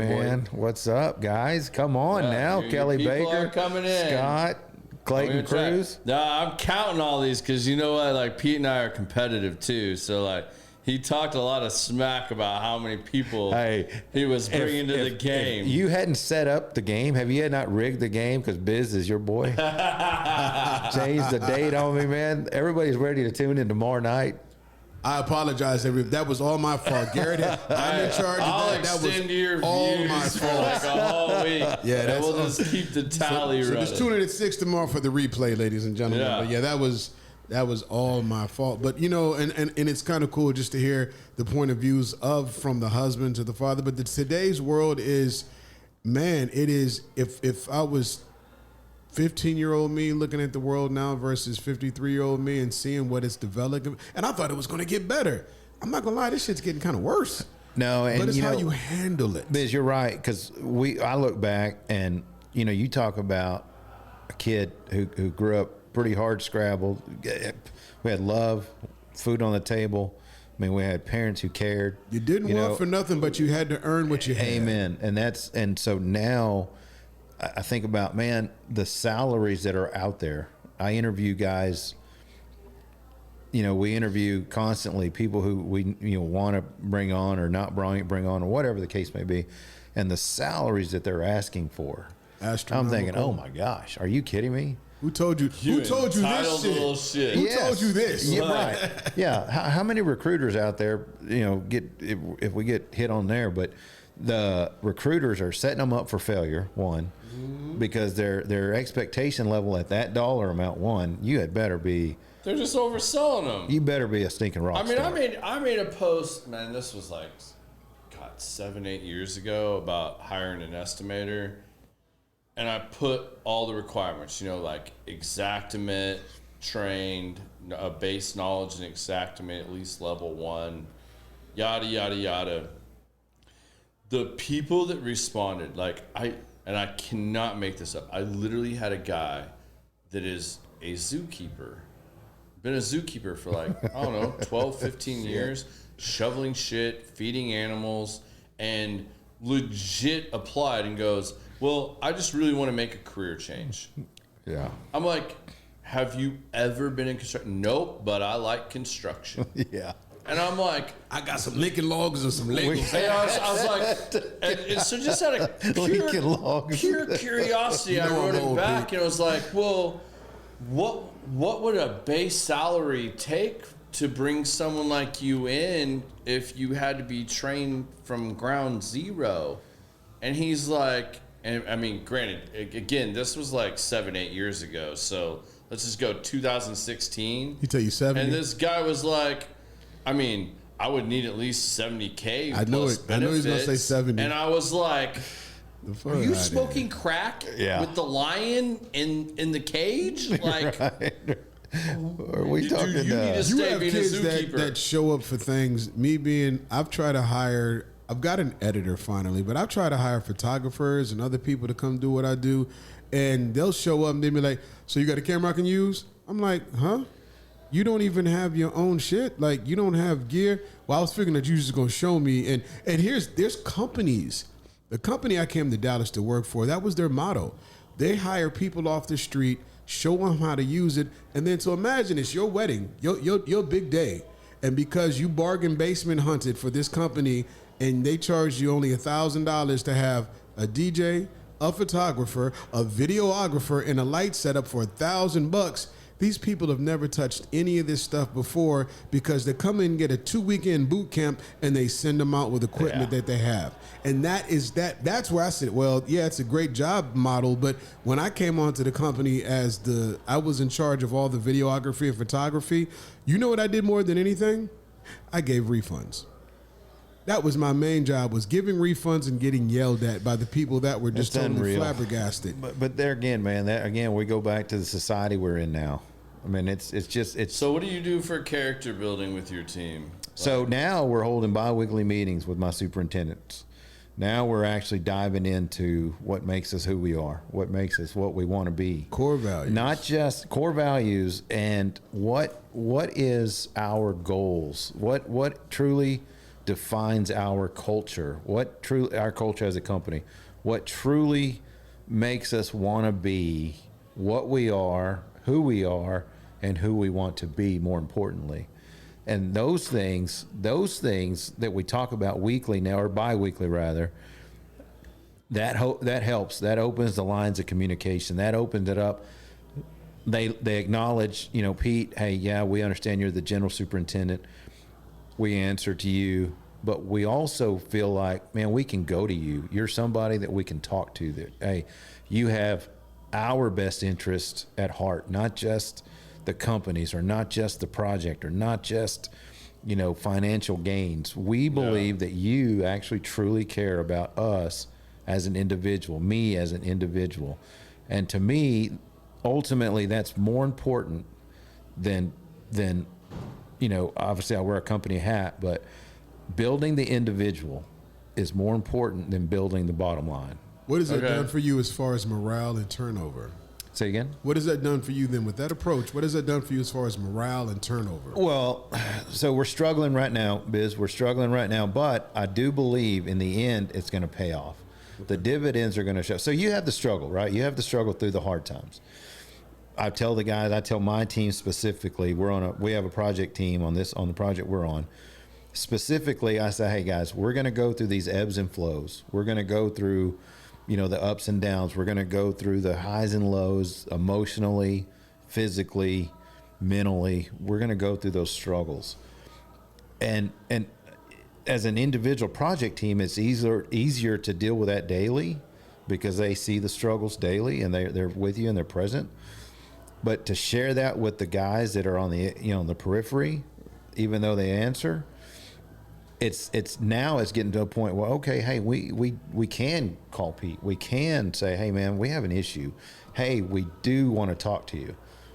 And it's easier now for them to open up. It's easier now for them to have open dialogue.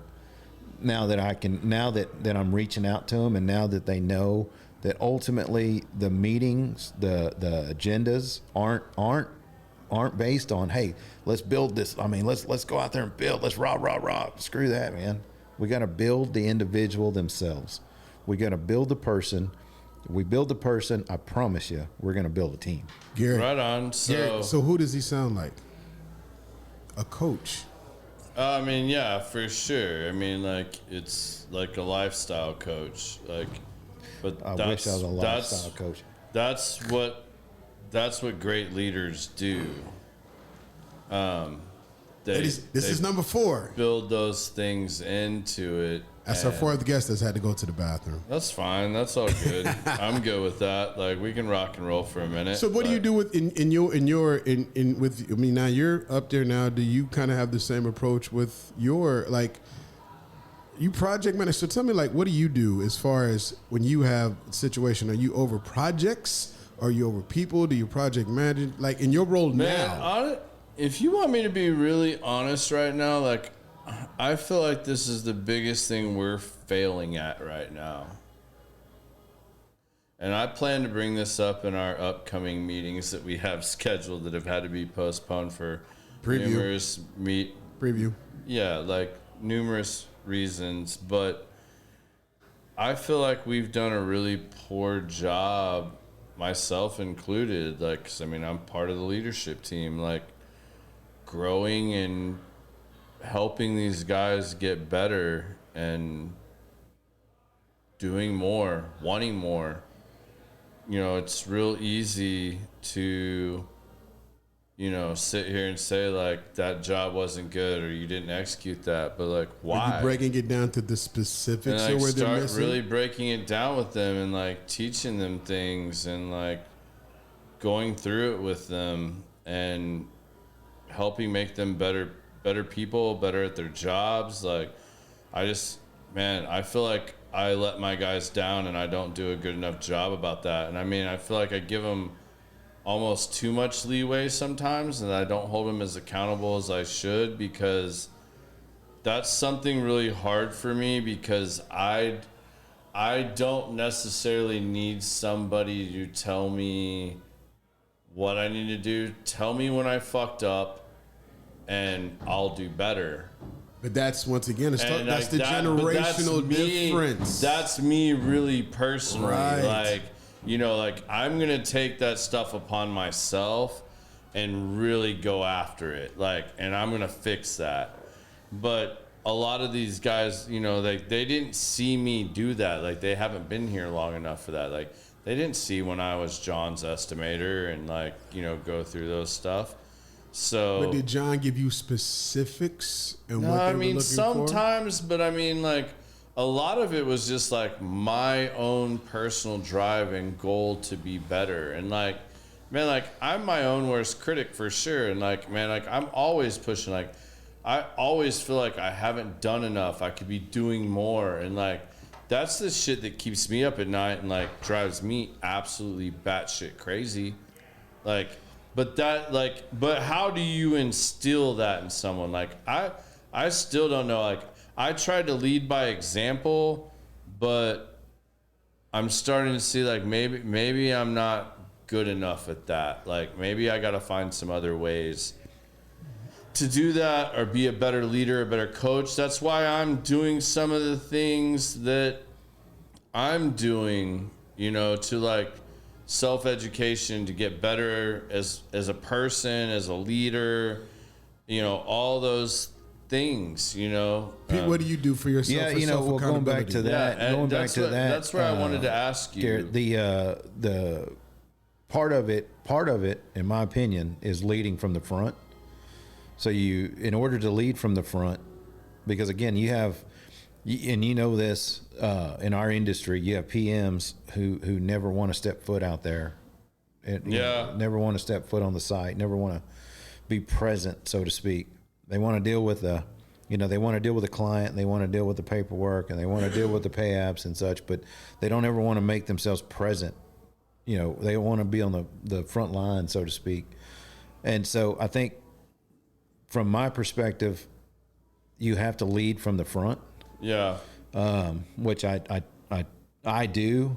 At least I hope I do. I hope the guys who are with me know that I do, and I think they do. I really do believe that. But yeah. So some of that you have to lead from the front. I thought I do a good job of that, and that's what I do. But if I'm really digging deep and looking back, like, I'm not so sure that I'm great at that. That's like that's probably the main reason. So I can tell you most likely really soon, before the end of the year, we're going to have a guest on here from Echelon Front. It's a group I follow. It's people that I really admire. One of the reasons I haven't even reached out to do that yet is I've met this person one time in person.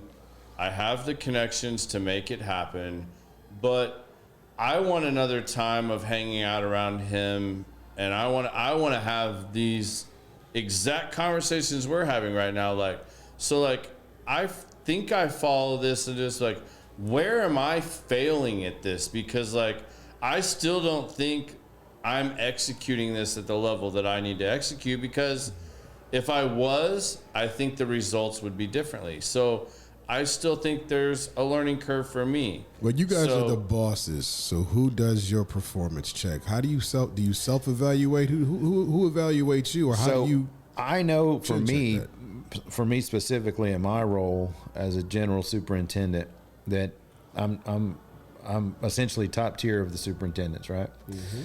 But I'm still one of them.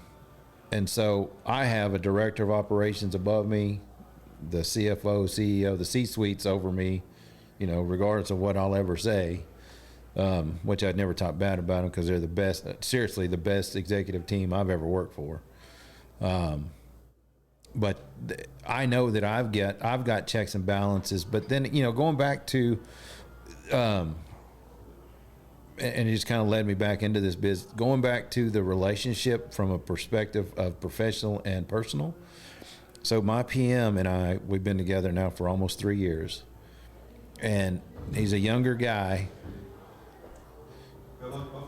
Yeah, both. Zero. Please. Hey, can you come back in here and do your like watch like Matrix thing? Matrix. Never mind. John Wick. You're not John Wick. I'm John Wick's dog. motherfucker. He was that day. But anyways, as you were saying, No, John Wick didn't have a man bun. man, Just saying. I'm John Wick's dog. Leave me alone. it was a photo shoot we did. I'll show you the pictures after the podcast. No, but going into that though, you know, so he and I, going back to that 100, there's nothing that happens on our site that he and I don't know about 100%. And I think that teamwork, that camaraderie, that open transparency, because the statement is, and it's a constant statement, if I get hit by a bus, if I die tomorrow, if I die right here on the job site, he's going to know everything that I know. And I think that's critical with everybody that's on the team, that everybody has that same open transparency, that open honesty. Yeah. And that's difficult because a lot of people want to, again, you know, the worst person that you can come across, in my opinion, and it was in a book I listened to. I don't read, but an audio book. It was, one of the statements was, the worst person you can come across is a ambitious, lazy person. Ambitious, lazy person. Because that lazy person is willing to take any shortcut possible Get rich quick. to level up. Yeah. And he will take that, or they will take that opportunity at any turn to level up. Wow. And those types of people you have to be wary of. You have to take that into consideration. And those are the ones you have to worry about, who are being not transparent, not honest, who are not being. So you see their true colors. And when you see it, you know it immediate. Yeah. And that's a brutal truth. And that's a hard truth in our industry, in any industry, whether it's construction, whether it's, you know, sales, whether it's, you know, Fortune 500, you have to be leery of those people because they're out there, they're lingering. So I have a question for you. What do you do? You just said you listen to audiobooks. What do you do to grow and become a better person, better leader? Like, what are the things you practice? Like, do you journal? Do you do? You do audiobooks. Do you go to seminars? Do you go surround yourself with others that are better than you? Like, what are the things that Pete does and has done along the way to get to the point that you are now? Yeah, so one of the best parts, thank you, gay John Wick. Oh, man. That's an almond. He said that was an almond. We're going to make him come on here too. Hey, pop your ass in here real quick. Smile for the camera. Tell everybody you said hi. This is Jacob. When he gets over his stage fright, we're going to have him come on the show. He's done one podcast. I'm good. It kind of sucked. All he did was make fun of me about pink drinks, but Oh, boy. Put me on here. Let's talk about it. oh, we're going to. It's happening. I'll be back, guys. So here's one of the things that I don't know why, and I don't know how it came across or how it came to be, but I don't necessarily journal to say I journal, but I keep a log of every job I've ever been on, and it's basically a journal, and I take notes, not daily, but I take notes of specific instances that affect day to day. If it affects the operations, how did it affect, you know, this trade, or how did me making this decision affect my next decision? How did my decision to put this trade in there early affect the trade, you know, up front of them? You know, how does those things work? How do they go hand in hand? So yeah, I do, and I can look back at any one of them, and it's a learning experience. The other thing I do is I do a post-mortem, so to speak, after every job, good or bad, and I reflect, and we go back and we look at the highlights of the job, we look at the lowlights of the job, we go back and this is internal between me and my team. Yeah. And I wish we would do it as a company, and I wish it was a system that we put in place, or a policy or a procedure, so to speak. But we do it. I do it because I know that, again, there's struggles on everything, every job we do. I wish I could remember what this is called. Like all the special ops teams, they have this term they use, and they do that. Like they do like Biz, do you know what this is called? Like where after every mission, they do like a breakdown. Like they have like a muster, and they like break down everything, and they talk about the good, and they talk about the failures. Yeah, it's a debrief. Debrief, like debrief. There's also another term. Yeah, I wish I remember what it's called. It's a deep. But a So we debrief of do it. I do it as a post-mortem. You know, kind of job's done. We're done with it. We're out of that. We're out of that soup. Right. And we're moving on to the next one. How do we better ourselves moving forward? How do we communicate better? How do we, deal with issues better? How do we resolve problems, opportunities that we came across on this job? What's going to make us better moving forward? How do we pick up time? Because time is critical. I don't know if you're familiar with Agile. So I'm Scrum certified, and that's literally Scrum. That's all it is that, but you do it instead of after the whole project's done. You do it as the project goes. So let's say if we knock down building a foundation, I'm just saying, so we built the foundation. You kind of do that same review to see how'd you do it, where can you improve your efficiencies, what were your roadblocks, things like that, and then you go on to the next part of the project. It breaks it down a little more microscopic, but same presence. I've never heard of that actually, Biz, but I know that. Sometimes because again, everything we do in a construction environment is learned, and it's always learned from the person before us. You know what I mean? And that's true. Yeah. That's a given, because construction, since they built the pyramids, it's always been a step by step process. And that could be A to Z, that could be 1 to 20. It doesn't matter what it is, but it's a process. Same thing with building individuals, by the way. But the thing that I've done throughout my career, because from the first one I stepped on, which was the Cedar Hill Medical Office building, it rained an entire summer. We couldn't move. We couldn't do anything. Yeah. It rained an entire summer, and we couldn't move. We couldn't move machinery. We couldn't proceed. We couldn't move. It rained forward. a little every single day. Every day, Whether and it it ruined. rained all out or just a little. Right. How and do you so chill the let's say client I out shut with down those my type business. of pushbacks? Well, you do the right things. You're clear on the goal. In those days, I didn't have a PM. I didn't really have an office staff. We were a small company, and we accomplished some pretty good things, but you keep your eye on the end result, the goal, the win, and but again, that's a struggle that you have to deal with. But what I tell my guys is that don't just look at a schedule like it's etched in stone. Don't look at the schedule. We know the end date. That's not moving. That's etched in stone.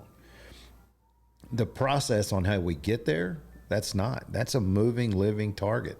How we get there. So, constantly work that. Constantly ask yourself, if I did this, how would that work out? And you chart it. You're going to make some mistakes, sure. And you're going to do some things that you shouldn't probably have made decisions to do, because they're going to end up ultimately biting you. I mean, we did something that was completely out of the norm in Arlington. I mean, completely out of the norm. Something I would never have done had I not been put in the situation with the weather, the delays, and everything that went on with that. We erected the building without a slab. Without a building foundation, we erected the building. Damn. And that's a no-no. I mean, you just don't do that. That's not, you do it in restaurants, small spaces, because there's a lot of plumbing, there's a lot of things, dentist offices, you do that instead of chopping up the side, but those are small spaces. We did it on a grand scale, and it worked to our advantage. Would I do it again? I mean, I would if we were put in that same position, but you learn those things over time. A lot of people, and a lot of times, the fear of not knowing the result hold you back. And that may be some of the conversation part of the person, of the wife and the dynamic, because you don't know what the end result's going to be. True that. So the end result worked out for us. Would I do it again? Maybe not.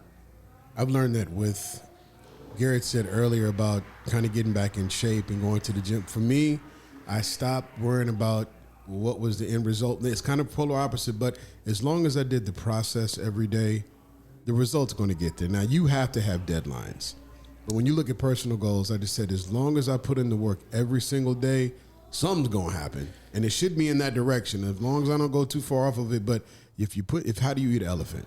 One bite at a time. I think that's one of those things too that, you have to acknowledge. It's the elephant in the room. You have to take that into account. I was scrolling through YouTube one night, and this is a while back, probably a couple of years ago, and I came across a graduation speech that Denzel Washington did. Mm-hmm. And one of the things he said, one of the statements he made, one of the quotes that I carry with me, he said, and he might have taken it from somebody, but I'm gonna say it's his. He said, ease is a greater, how do you say it? Ease is a greater, basically, detriment to progress than hardship. And I thought, well, wait, what? What did he just say? Ease is the worst thing possible to happen than hardship. You can't progress when everything's easy. If it's easy, you're never learning. You're never challenging yourself. It's always easy. But you don't progress. You don't make progress when everything's just easy. Yes, you make progress, but you never learn from it. And what's ultimately the strength of anybody is knowledge. Yeah. Knowledge is a strength. And you gain that from the hardship. You gain that from hardship. Yeah. That meant so much to me. When I listened to it, and when I'm struggling even now, I'll listen to it.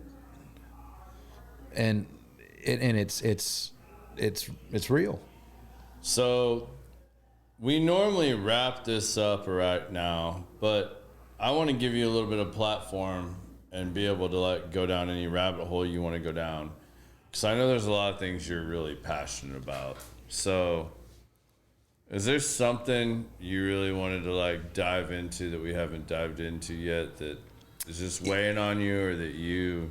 Man, I think... Because I know the conversations you and I have off camera, but I know there's a lot of things that you're very passionate about, and you have a lot of really good points on.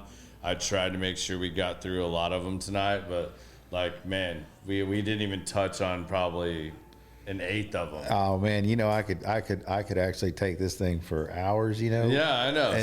What's one that really, is weighing on you? So one of the things, truthfully, and I thought maybe the goal really of being able to have a platform. Thank you for having me on. Absolutely.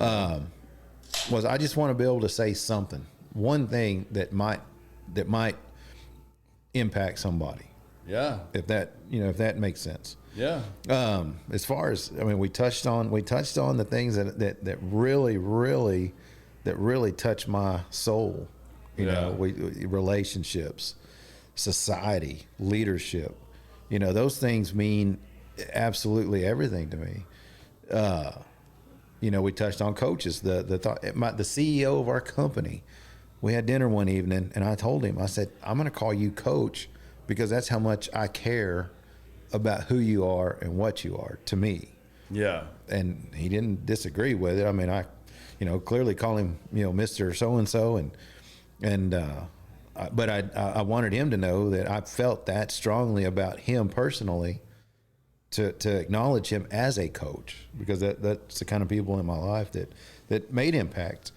But, as far as that goes, if you were to bring one up, maybe I'd love to hit on it, but, if there's one you got, so, all right, we'll just go we'll go in reverse order than we normally do. So it's Common Sense Podcast. You get to give us your 2 cents. I'll So give if you. there's something I haven't asked you or something you wanted to go further down the rabbit hole on, give us Garrett, Pete's 2 cents on something. I'm glad that you actually let me ask some questions, personally about you. Again, that work-life balance means something. I haven't been able to. That's a challenge that I and I haven't been still able don't to have it figured overcome. out. So like, those are just some things that I've worked out through time and trial and error. And I'm not saying that I have it all figured out either. One of the grinding issues that I have really Okay. with society, and not only with society, but me personally, man, finances. I mean, really, again, we make comfortable living, but man, we're getting squeezed out. I'm getting squeezed out. Yeah. I mean, it's hard.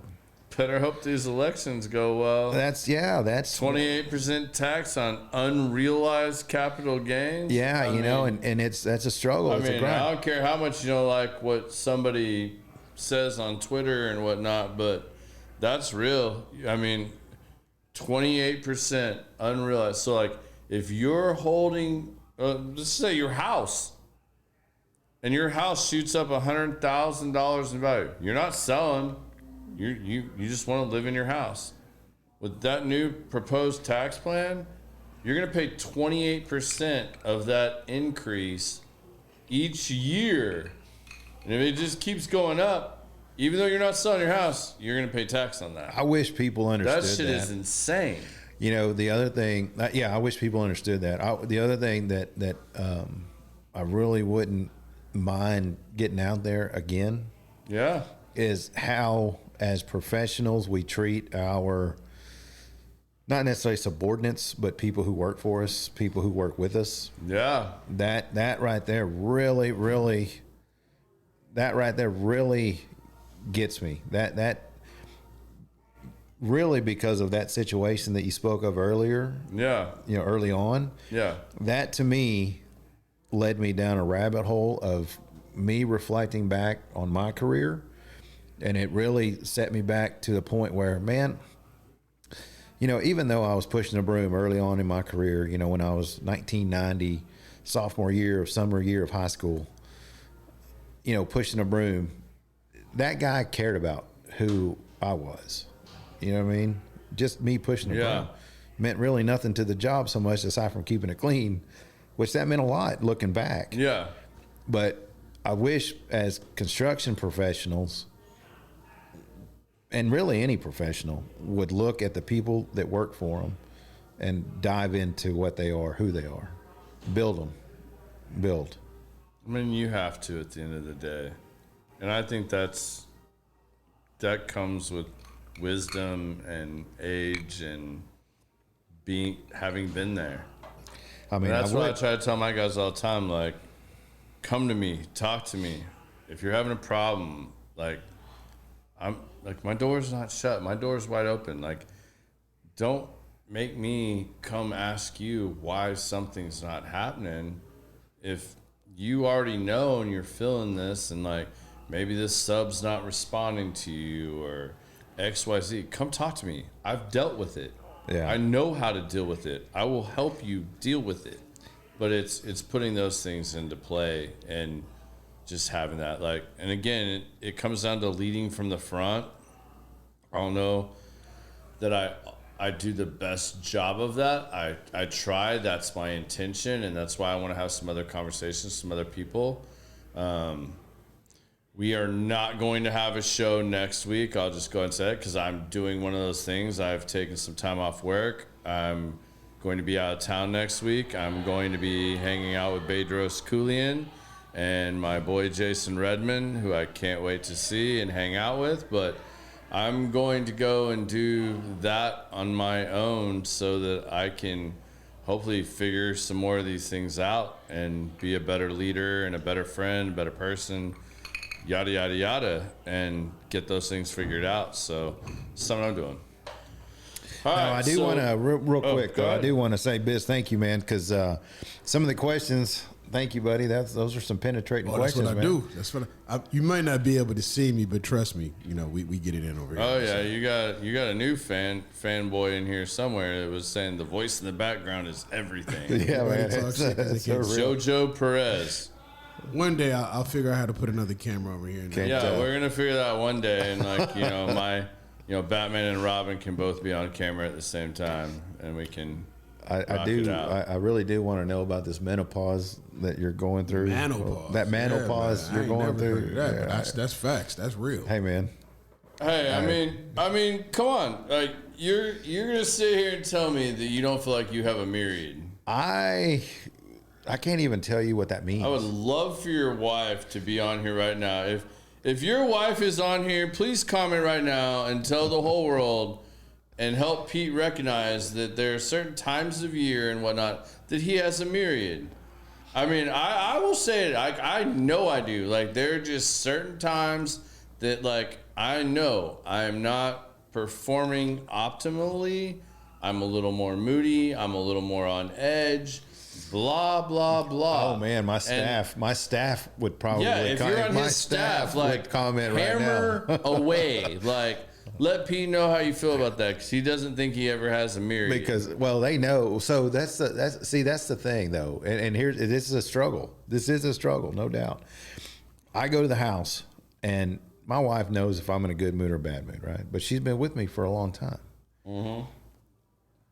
The guys that I work with every day, they know if I'm in a good mood or a bad mood. But they also know, man, if you're on your myriad. they know if I'm struggling. They know if I'm grinding. They know if I'm stressing. They know, and I don't try to let it not show. I guess it shows more than I think.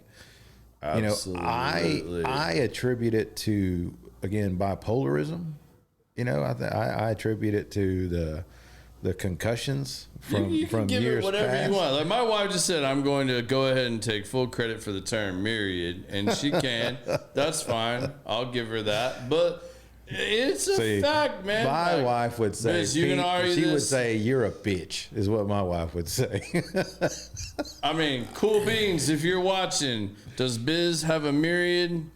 Yeah, she's gonna say I know pretty much she ain't. 28 out I know of she 30. ain't watching, but 28 out of 30 days, I'm on mine. So yeah, Yeah, no. I don't mean, ask it her. happens, man. Like, and it's just like, I mean, come on. All right, so. But isn't it hold so on, fun- hold on. Do you feel like, as you go through an entire year, think seasonal, spring, summer, fall, winter, do you feel like there are periods of time in each of those seasons where you are like really optimal So and that you're operating at the highest level? Like, you feel really creative, you're on point, you're on your game, and then there's other periods in that same time frame, taking out all of the regular bullshit, but like that you kind of might not be able to, like, you're not as creative, you're not as like in flow state or in tune with the world or yourself or your significant others or your kids. Like, you do you not think there's ebbs and flows within there? yeah, I do, and I know there are. And when they're really low, what but- do you call that period?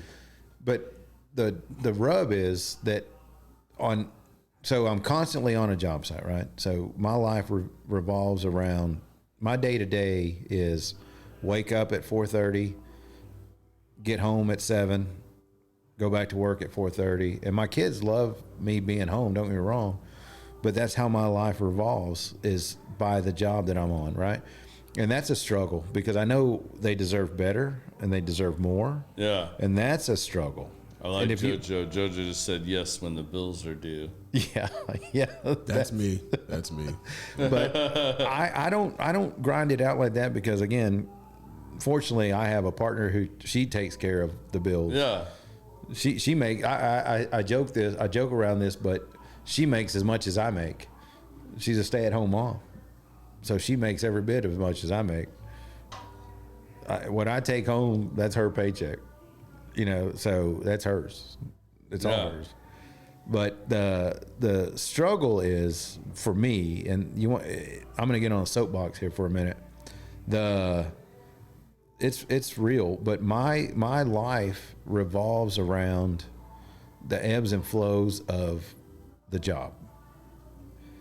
So seasonal really doesn't necessarily affect me so much, Garrett.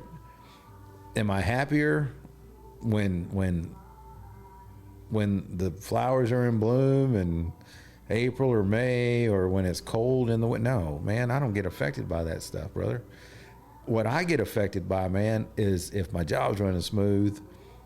Because again, a happy Pete. Does that happen more often or less often in like certain times of the year? Well, yeah, when it's rainy, like right now, fucking rain came down and I'm miserable as hell. I mean, I'm the most miserable Pete you're going to see because I can't pour concrete.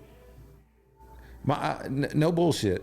My wife, I told her, she was pregnant with our first kid, and I said, honey, you better not give birth on a poor day, because I'm going to be on site on a poor day. because that's critical to our path to success. Oh man, I know. And she said, F you, Pete. And we're still 10 years later, we're right here still, you know, grinding it out. I mean, I can feel her pain. Like, I don't know. I mean, there's certain things you got to put out there. All right, man, we got to wrap this up. We can do this again sometime soon. Garrett, it's been a pleasure, brother. What? But there's a question I ask everybody at the end of the show, and I want to know what your answer is. So, if you got to leave your kids with one piece of advice, what piece of advice are you going to lead from the front? Whew. He didn't even fucking hesitate on that. He just said, bam, I got that shit. You can tell when people have watched the show and know I'm going to ask him. He's prepared for this. No, I wasn't. I know. No, honestly, I was thinking about this. I made a conscious decision not to watch because I wanted this to be raw and open. Yeah. And like, you know, not to put it in business terms, not to put it in business terms, you know, free balling, so to speak. Free balling? You got jeans with no drawers over here. Yeah, I didn't want to say that. Jeans with no drawers, go for it. He just turned like 54. Like, he can't do that shit. Don't let him fool you. He trip on them. Yeah. But I'm tight and right over here, bro. Don't let the age fool you. This is going real south now. Yeah. But I really did want to be open, honest, and raw. Well, and so I didn't watch. So no, I didn't. But when you asked, that's honest. That's an honest to God. Well, you definitely not a loaded response. Yeah. That was my initial first response. You definitely did that all night, man. And again, I want to thank you for coming out, sharing, being open and honest, and just having candid conversation, man. I mean, that's what all this is about. So again, we're gonna work. Biz and I need to have another quick meeting. I'm gonna get this T-shirt is going up on the site very soon. You can order this in a couple different colors. It's coming out. We're gonna do that. Again, I didn't like the hats. They're not coming out yet. I don't like the hats. We'll fix it. And then the hoodie will drop in the fall because I think the hoodie's dope. I like the hoodie. So, quick little update. Again, if you didn't hear earlier, next week, no show. Biz is going to put out a best of, or I don't know what he's going to do. I'll figure it out. We'll see what he comes up with. He can do something creative, and I don't know, maybe Biz sets up the cameras, and maybe Biz is going to get on here and talk to y'all. I don't know. I'm cool. I'm cool with it either way. Maybe he can tell you what like after 50's like and get on here and rap for a minute and do his thing. I don't know. I'm going to leave it up to Biz. So whatever y'all get next week, that's on Biz. So we're going to roll. No pressure. The week after, I've been working a long time to get this guy to do a podcast with me. And I'm super fucking excited about it. If y'all got questions for him, if you knew who he is, we got motherfucking Ryan Stewman coming on.